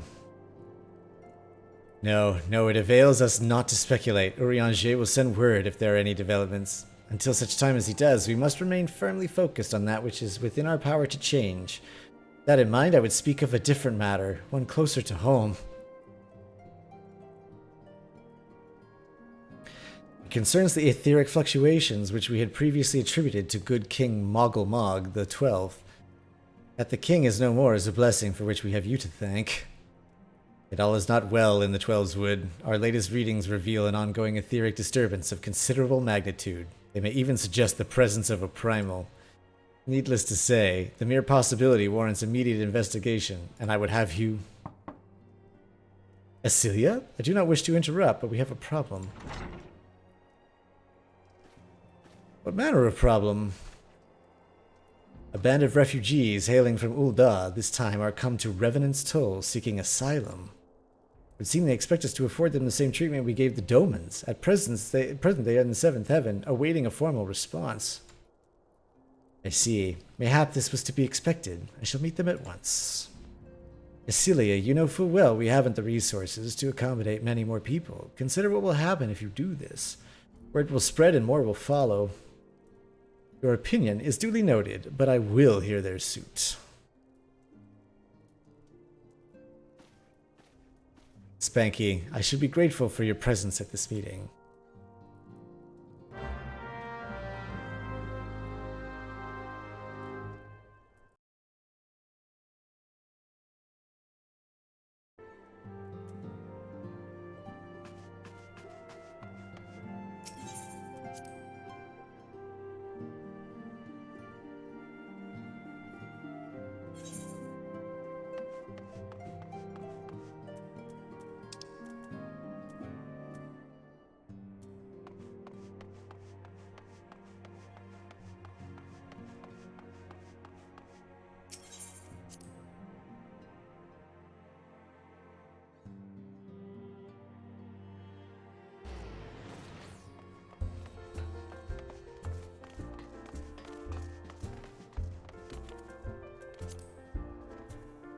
There they are.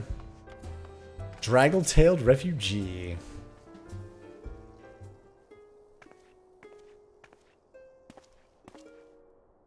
I apologize for keeping you waiting. My name is Minfilia, and I lead the Scions of the Seventh Dawn. 12 be praised, it is you. We're ready and willing to work, same as the Domans. Just give us a task and we'll see it done. Pray calm yourselves. I appreciate your enthusiasm, but I know naught of your situation. Beg your pardon, antecedent. I ain't so good with words.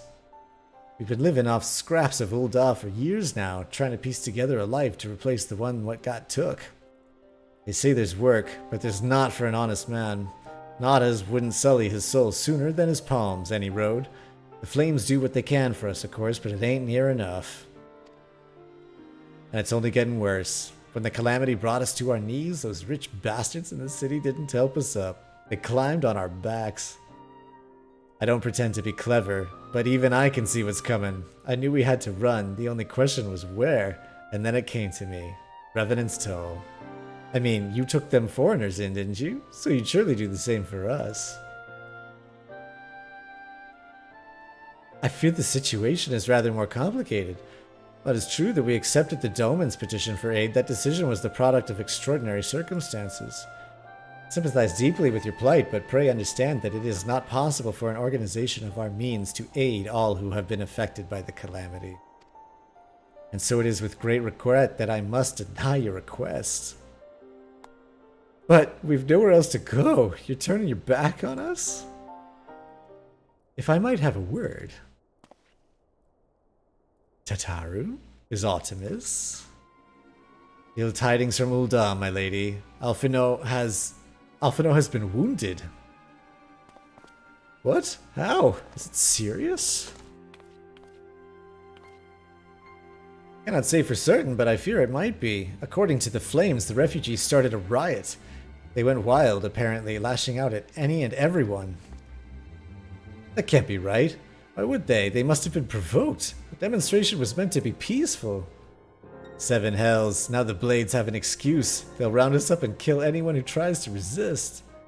Antecedent, please, if you won't help us build a new life, at least help us keep the ones we've got. My lady, we are not ones to stand idly by and watch innocents suffer. However, until we know more of the circumstances surrounding this riot, I am not certain what aid, if any, we can provide. The authorities determined that the refugees attacked without provocation, and those responsible will have to answer for their actions. How could you be so blind? Find Alphino and quickly. If he is in danger, or worse, I would have you and none other by his side. Thank you. Pray do not concern yourself with the matter we were discussing earlier. Ida and Papalaima will see to it. Alphino is being treated at the Hourglass. Hurry, Spanky. Gotta go rescue our buddy.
There he is. Ooh. All looking so good. You must have gathered by now that Tataru is given to exaggeration. As you can see, I am quite well. Ul'dah, on the other hand, is not. This riot was anything but an isolated incident.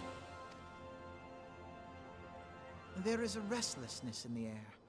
Tensions long simmering are at last threatening to boil over.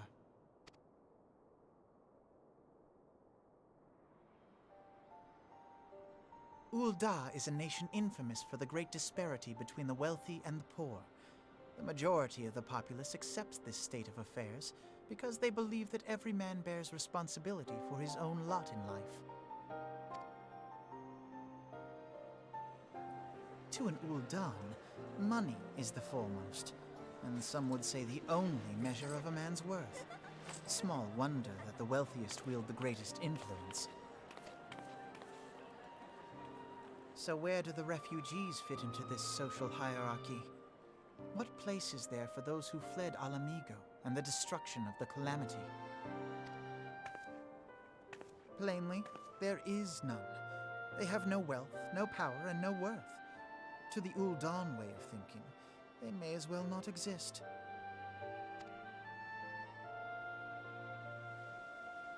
Choosing to ignore their existence, however, is patently not an option. General Rauban and the Sultana understand this, which is why they ordered the Immortal Flames to provide the refugees aid and succor. Yet none would dispute that the expenses incurred by this policy grow by the day, with no end in sight. This has prompted more and more Uldans to question their obligation to aid these worthless wanderers. While more and more refugees have come to resent their treatment at the hands of the sneering citizenry.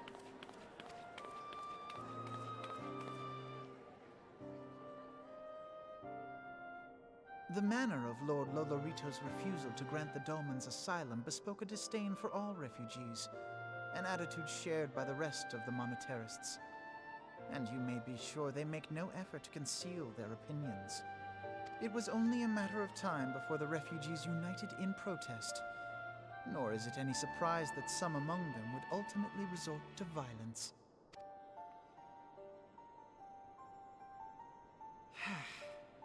That the Immortal Flames should choose this of all occasions to engage in joint training exercises with the other Grand Companies. By the time they return, the situation may well have deteriorated beyond mending.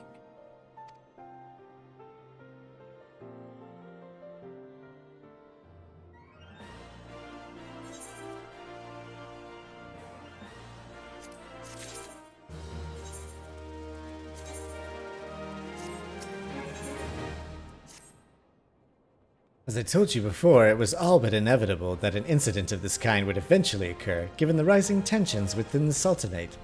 Nevertheless, I have reason to believe that this particular riot may not have begun spontaneously. Have I piqued your curiosity? Good. Then you will accompany me to the Hall of Flames. I would hear what General Rauban has to say upon the matter.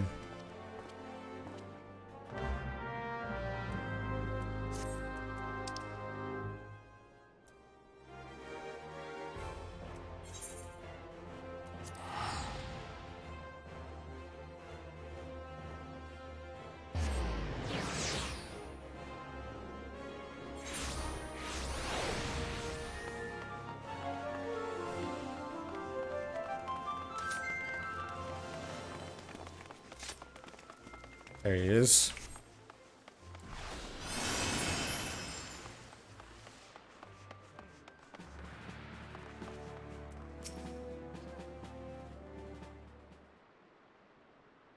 Now is not a good time, Private Spankerson. My hands are full dealing with the refugees. Precisely the matter we wish to discuss, General. Alphino, back on your feet already. You may credit my swift recovery to your Churgeons. My memories of the riot are still somewhat muddled. I trust you managed to regain control of the situation? Not entirely. We secured the city soon enough, but not before the unrest had spread to the surrounding territories. Pockets of resistance remain throughout Thanalan. We have sent what forces we can spare to root out the last of the belligerents, but progress is slow. They are damnably elusive. I can well imagine. Given that the majority of refugees live outside the walls, it stands to reason that they would know the lay of the land. What I do not understand is how they came to be so well prepared. Before my little accident, I observed that several of the refugees were armed, and not with butcher's knives or pitchforks, but with martial weaponry. I need hardly add that such equipment is costly. None can deny that tensions between the Ul'dan citizenry and the refugee population have increased since the Dolmens were turned away. But would that motivate a starving man to purchase arms in lieu of food? I'd think not. And what of those who have not even a single guild to spend, who could not survive without the aid provided by the Immortal Flames? Surely they would not sooner sell a weapon than bring it to bear against their benefactors. Come to the point. Very well. My point, General, is that this powder keg of discontent was not set alight by chance. These events were deliberately set in motion. And now order must be restored. This is my first duty. Until it is done, any investigation can wait. Do not have time to discuss this. My scouts will be returning anon.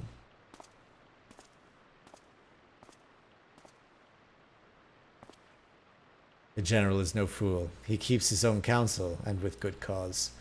Were he to claim, without the necessary proof, that these riots were instigated by outside forces, the monetarists would accuse him of attempting to shirk responsibility. After all, he and the Sultana have been the most outspoken proponents of refugee aid. Regardless, they will face harsh criticism in the days ahead. Well, politics for you. Our allies may stumble upon the truth in time, but I have far more faith in your abilities, Spanky. Therefore, I propose we conduct our own investigation, independent of the authorities. To that end, I would have you make inquiries in the settlements suspected of harboring belligerents. Commander Swift will know which they are. He may balk at a request for such information, but I have no doubt you can persuade him with your silver tongue. I, meanwhile, shall seek answers in my own way, after which we can regroup and share our findings. Well then, shall we?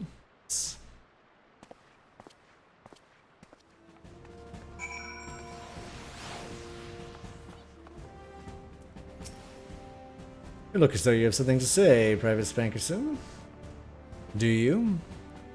What you ask is no simple favor. Were such information to fall into the wrong hands, the lives of countless soldiers would be at risk. Even so, there is wisdom in your words. An able individual, even one with ties to the flames, may be better suited to this task than a regiment. Very well, the Brass Blades have reported suspicious activity in the vicinity of Lost Hope. It may be unrelated to recent events, but we doubt it. I suggest you begin by speaking to the Blades posted there.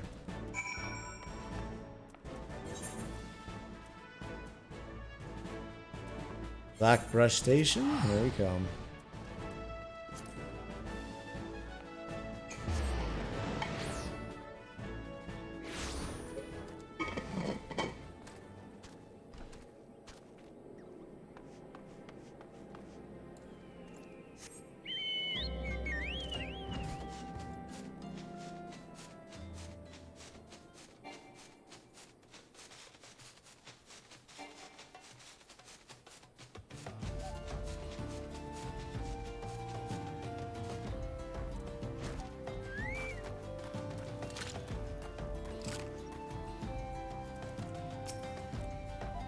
What brings you here, adventurer? A search for refugees? Well, then you've come to the right place. Oh, you mean those refugees? Oh no, you won't find them here.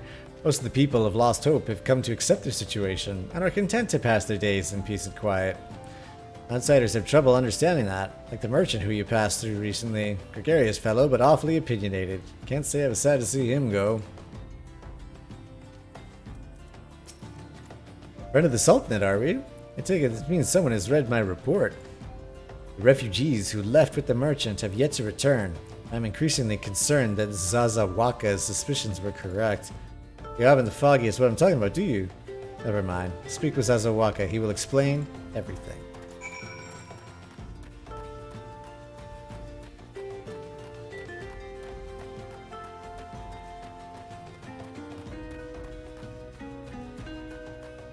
Ooh, he's a Lalafell.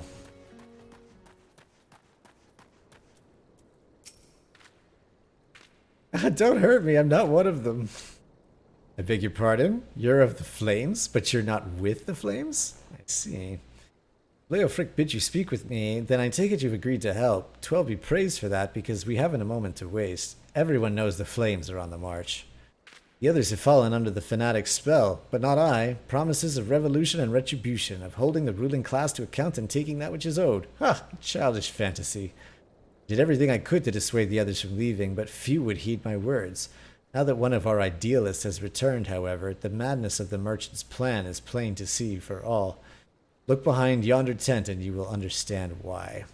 Even now he babbles incoherently, so traumatized is he by the bloodshed he witnessed. Try as I might, I can make little sense of his words beyond the fact that he was not alone in surviving. And I've no doubt that merchant will lead the remainder to their doom. I beg you, find them before he does.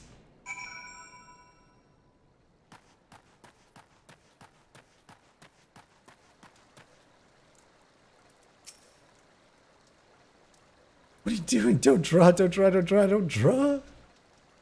Why didn't you run away with me? We could have escaped together, then you'd be here with me. Be here to soothe me. Why'd you have to stay and leave me alone?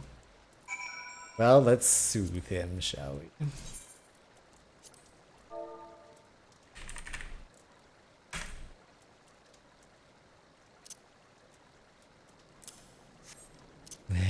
There. Who are you? What do you want? Aye, it's true, I followed the merchant. I may the gods strike me down for my folly. But what they will not give, you must take, he said. When we asked how, he revealed a cache of weapons he had brought and implores us to seize control of our fates. I thought about running then and there, but the others were so excited. He split us into two groups, sent us off on our own. But when the flames found us, we didn't know what to do. Our leader tried to parley with theirs, but then they started arguing, and then fighting, and then everyone was fighting, and the flames were shouting to give no quarter. And, oh gods, the other group, they're still out there. If we don't stop them, they'll be massacred like mine was.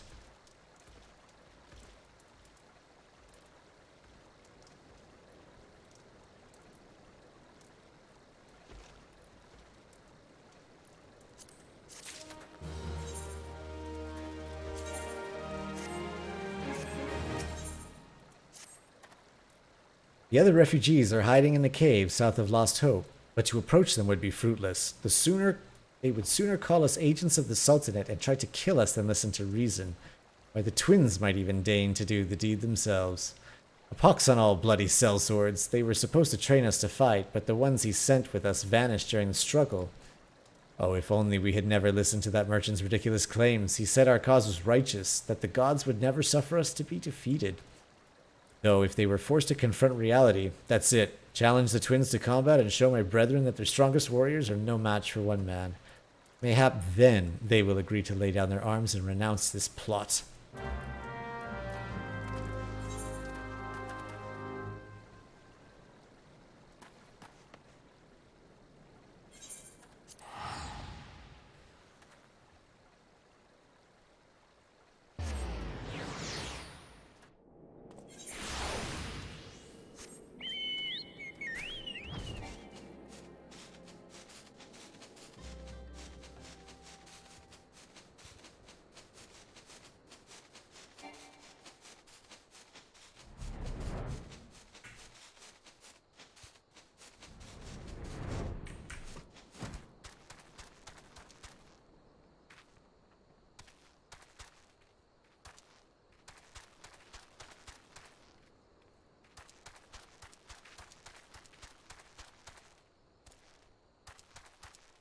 Down even further?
There we go.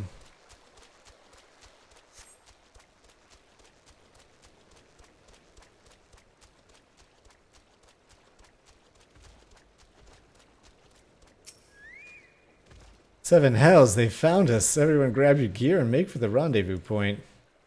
So that's your game, is it? Sorry to disappoint you, lad, but we're more than willing to kill ye ourselves.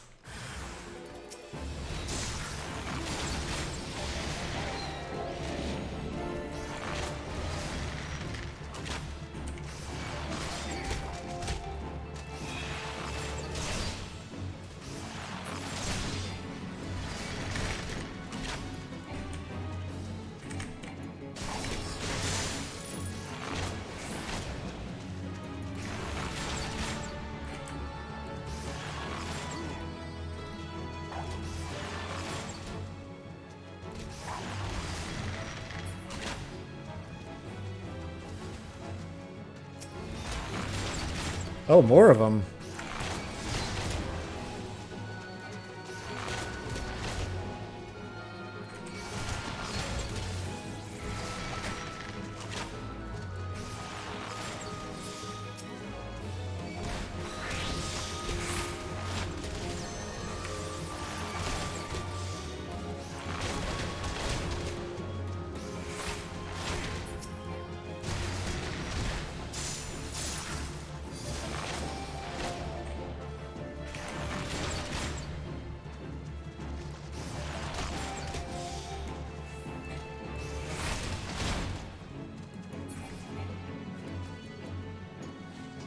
Oh my god, even more.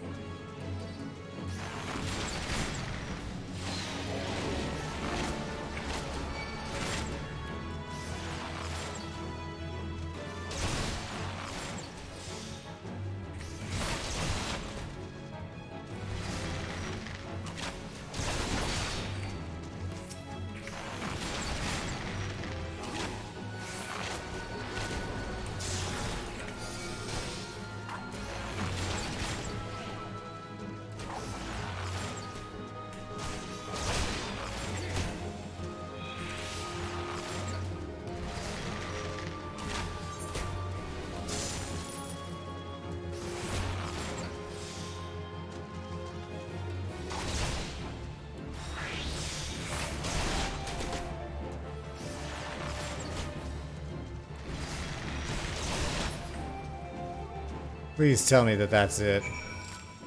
Oh my god.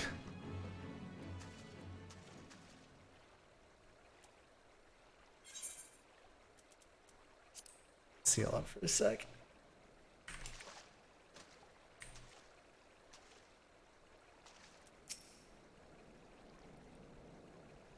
You beat him like he was nothing. Thal Almighty. What are we gonna do now?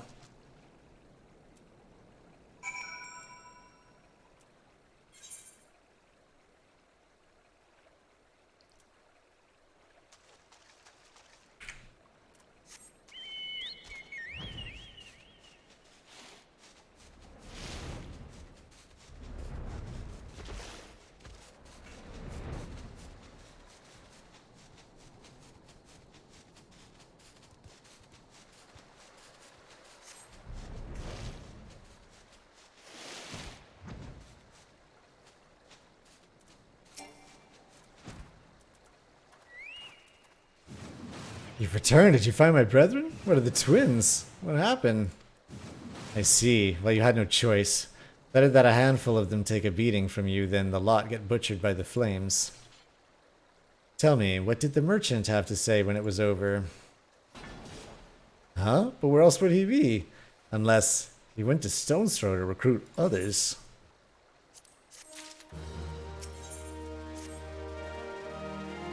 The merchant wished to approach the refugees in Stone's Throw, but was waiting until the flames withdrew their forces from the vicinity. Now that they have, there's nothing to stop him from continuing his work. How many more must perish in pursuit of this futile cause? How much more suffering must we endure before it ends? Find him, convince him to cease his mad quest. It will surely lead us to ruin.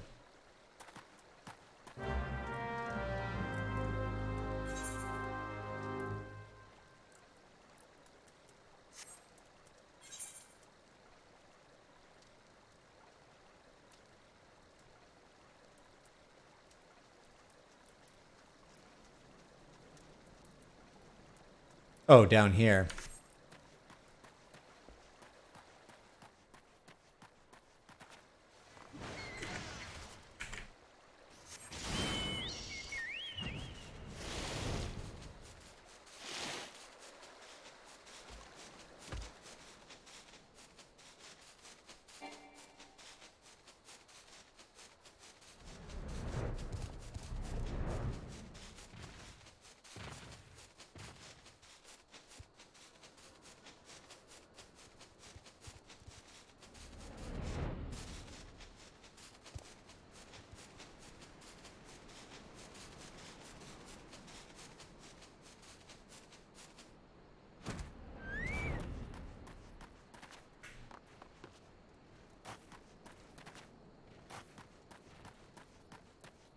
Ellie?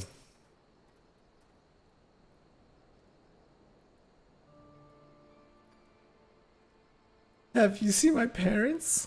Oh.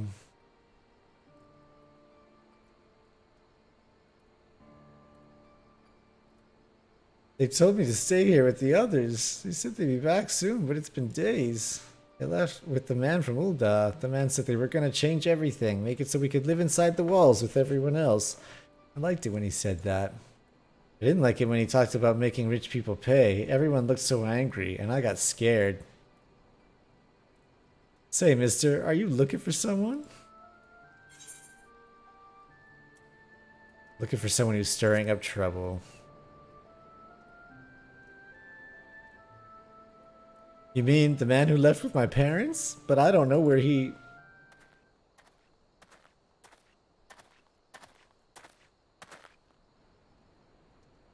Wait, look over there. I think that's him.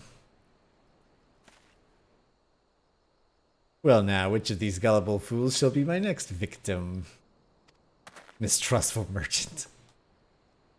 Merchants get such a bad rap. You. Yeah, you better run, man. It's getting away. Go get him, mister.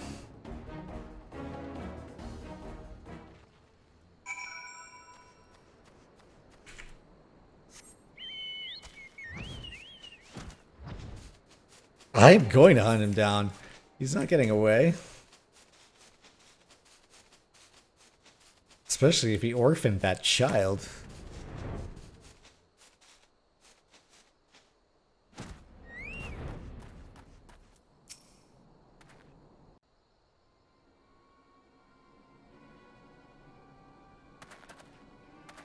You again? Why are you pursuing me?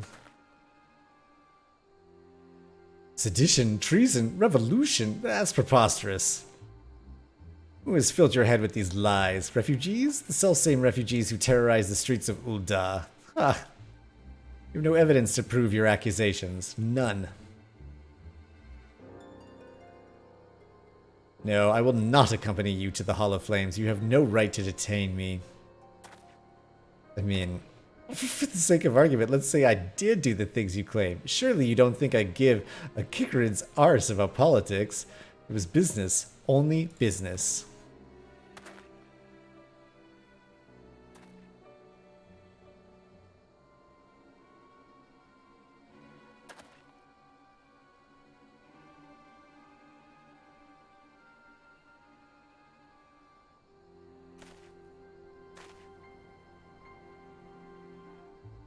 We both know I am not the one you want.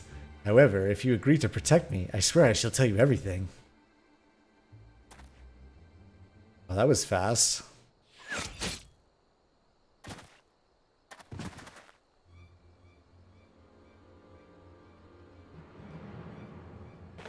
The plot thickens. What's all this commotion? 7 hells. Tell the others to spread out and search the area. The killer may still be close. Hopefully they don't think it's me.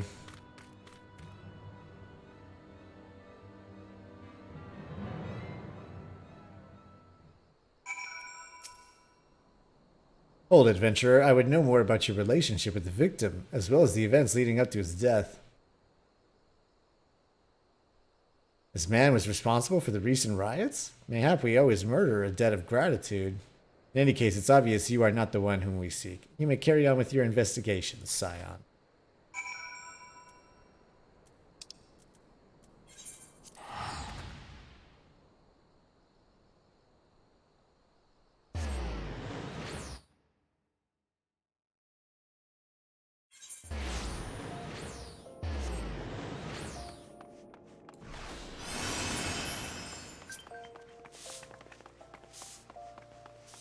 A free company invite? What does that mean?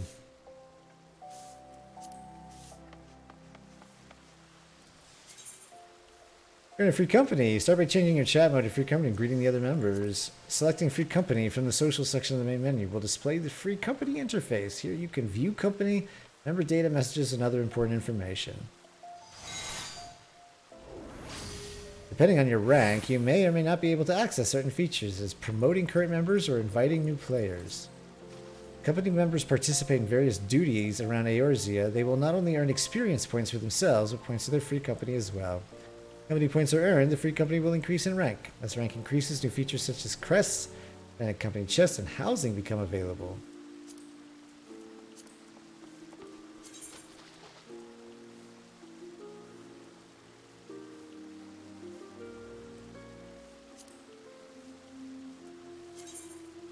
Company chest is a communal depository where free company members can store their excess gear and items. It can be accessed not only from the company's estate, but from the Grand Company headquarters and other convenient locations. Access rights are set to company leaders, can range from full access to a select few. Company increases in rank, additional compartments will be added to the chest, increasing the number of items which can be stored within. Company chest is shared. To avoid misunderstandings with fellow company members, refrain from using the chest to store important personal effects. Alright. Your free company can now create its own unique company crest. Edit the company crest, you must first have authorization to do so. Next, you must speak with an OIC officer of arms located at one of the 3 Grand Company of Warriors headquarters. Once your company rank has attained the proper rank, you will have the opportunity to apply the crest to pieces of armor. Be advised, however, company crest cannot be applied to certain armor. This can be confirmed via items help window. Company actions can be used to temporarily increase the statuses of all online company members. They can be accessed under actions in the free company interface. Actions can be purchased from OIC quartermasters with company credits. The higher your company's standing with its Grand Company of Allegiance, the fewer credits the actions will require. To purchase, execute, disable, or discard actions, you must first have been granted authorization to do so.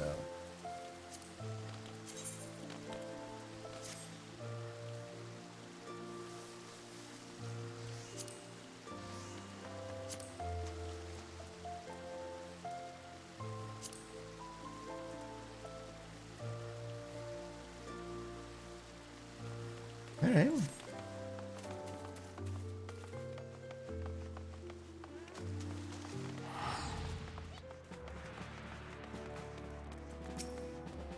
What news, Private Spankerson? Where is the merchant?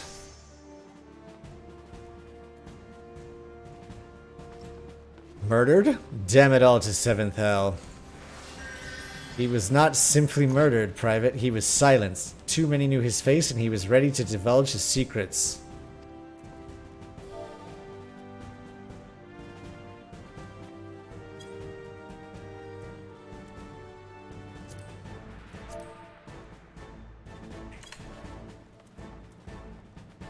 Do not despair, though. We may be closer to identifying the true orchestrator of these riots than you realize.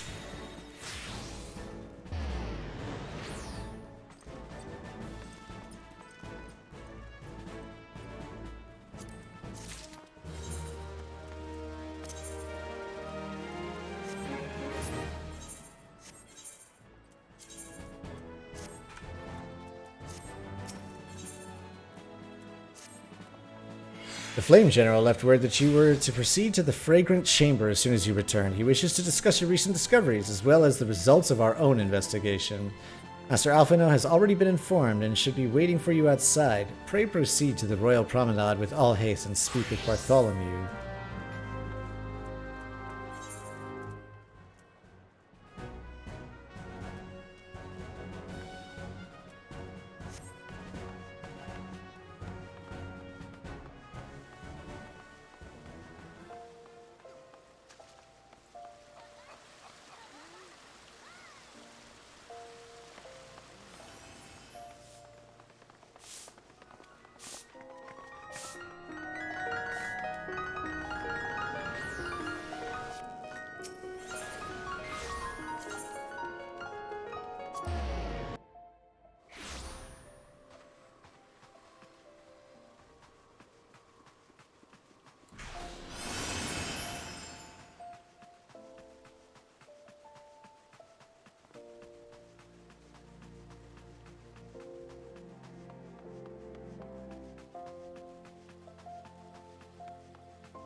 We've been expecting you, sir. Please proceed inside.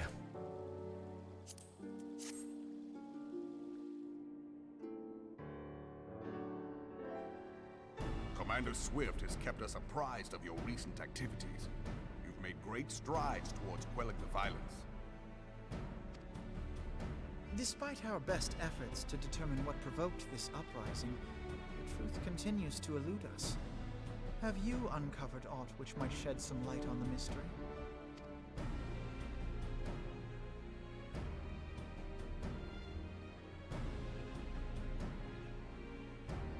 This information does not leave this room. Alright. The Syndicate's decision to reject the Doman refugees' appeal for asylum had lasting repercussions. A number of those displaced by the calamity claimed it was proof of a policy of discrimination. Together with a group of Alamegan refugees, they organized a series of demonstrations to protest against the Sultanate. Demonstrations which became heated, but did not descend into violence. Until a certain incident served as a call to arms. A unit of brass blades sent to supervise a demonstration loosed arrows upon unarmed protesters. That's no good. It was this atrocity which prompted the refugees to take up arms. I need not tell you what followed. We assumed at first that the attack was born of a miscommunication. When emotions run high, they happen. But suspicions were raised regarding the unit's commanding officer, whom I ordered interrogated. Sure enough, our fears were soon confirmed. The dog confessed that a merchant had offered him coin to give the order. A merchant in the employ of Teleji Adeleji. Teleji Adeleji. But he spoke in favor of the Doman's cause, and has ever seemed sympathetic towards the refugees' plight.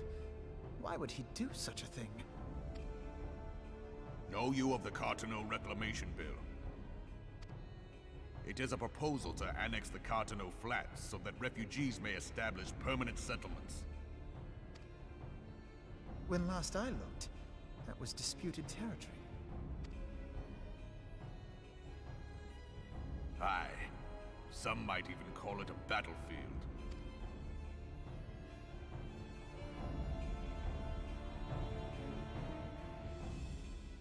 The destruction wrought by Bahamut was greatest at the Cartano Flats. That much is common knowledge. What is less well known is that his rampage laid bare ancient Alagon ruins, of which no record existed. There are certain differences of opinion as to how these ruins should be handled, which is why each nation maintains a military presence in the region to this day. Yet differ though we may, we are still allies. Therefore, in the interest of preserving the Eorzean alliance, we have reached an agreement. Any conflict which may arise during the course of military exercises in the region shall have no bearing on relations between our nations. In full knowledge of this delicate state of affairs, Teleji Adeleji proposed the Cartano Reclamation Bill. A shameless bloody ruse which stands to benefit him in but one conceivable way. If successful, he will gain control over the disputed territory under the guise of assisting in the resettlement effort. And you can be sure he'll build an orphanage next to every Alagon ruin. What a sneaky bastard. The man would threaten the unity of the Eorzean alliance and risk countless lives for personal gain. He walks a path all his own, independent of any faction and beholden to none of his fellows on the Syndicate. By inciting the less fortunate to violence, he hopes to convince others that the Cartano Reclamation Bill is the only viable solution. His sympathy for the plight of the Domans was not but posturing to gain credibility with the refugees. Of that there can be no doubt.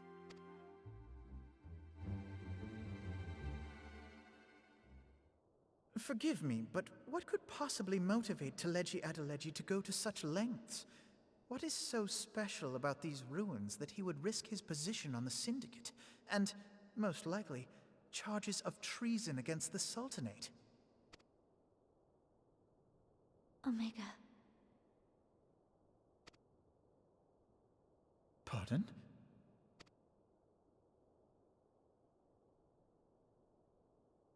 An Alagon monstrosity, not unlike the Ultima weapon. Mayhap larger, we know not. It has yet to be fully excavated.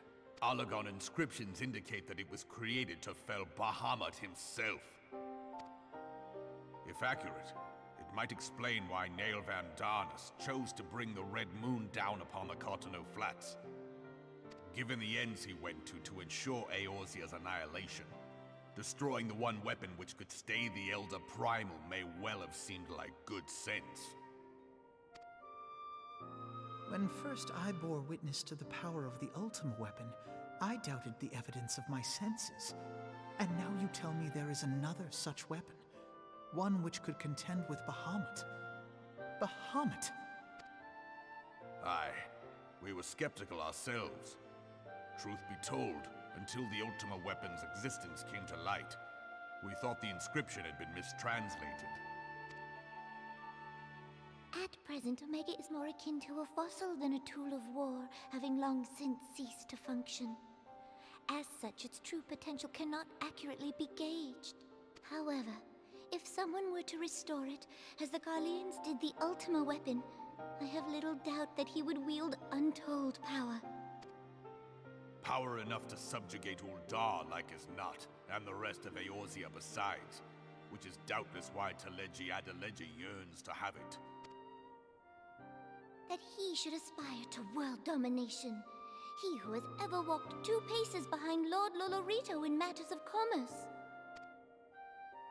'Tis in acknowledgement of his own limitations that he seeks this power. Woe betide us all should we allow him to have it.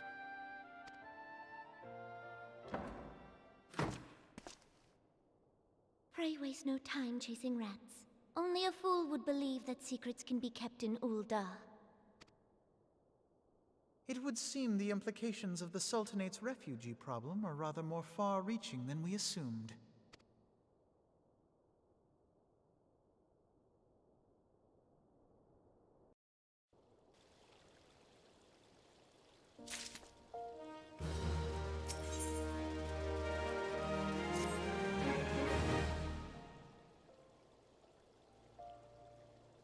You should be glad to know the truth, and yet the thought was that all this chaos, the thought that all this chaos was the product of one man's lust for power sickens me. How long do you think they intended to hide the existence of Omega from the Scions? That they even felt the need to do so is most troubling. It would be in our best interest to learn more of the military activities in the disputed territories. Fortunately, you are already well positioned to do so, Private Spankerson. Pray keep us informed of any developments in Cartano. Begone, whelp. This is no place for children. Is that the kid? It's the same kid. Sniffles and sobs, I'm sorry.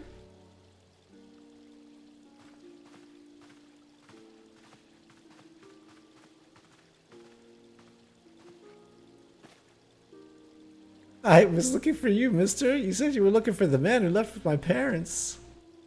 You know this girl?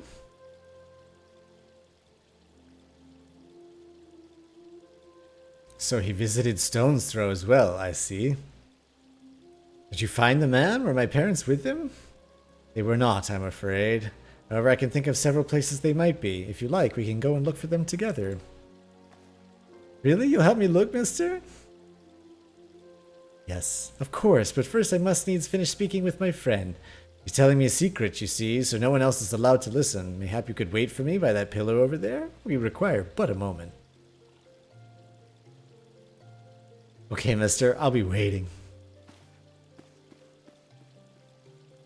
I'll take her to the quicksand. Mayhap Momodi will know what to do. Sigh, a legion of Garleans, an ether-starved primal, even dealing with an Ashen would be preferable to this charade. Sometimes I fear Minfilia is too ambitious.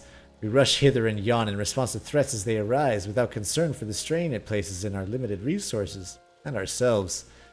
Mayhap the time has come for change. Uh-oh. Are you gonna quit the Scions? Spanky, this has been Philia. I know this is sudden, but I must ask you to return to Revenant's Toe with all due haste. The situation in the Twelveswood has taken a turn for the worst. I will explain to you in detail once you arrive.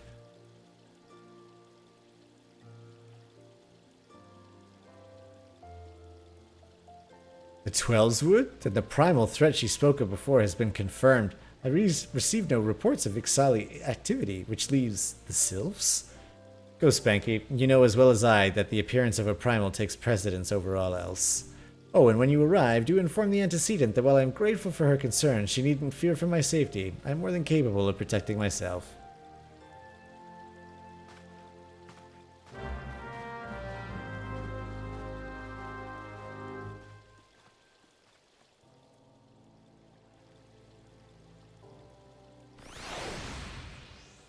All right. Okay, we made some good progress on this tonight. It looks like we're getting closer to the break into Heaven's Ward. My camera's all out of focus. And this should get juicy. So, thanks for hanging out tonight, Mr. Slizzard. I hope Jumpstart is fun. Power of Warlocks, thanks for the follow. And my plan is to be off the next couple days. But I'll hit you up if we do a bonus stream. So, thanks guys. Have a good night.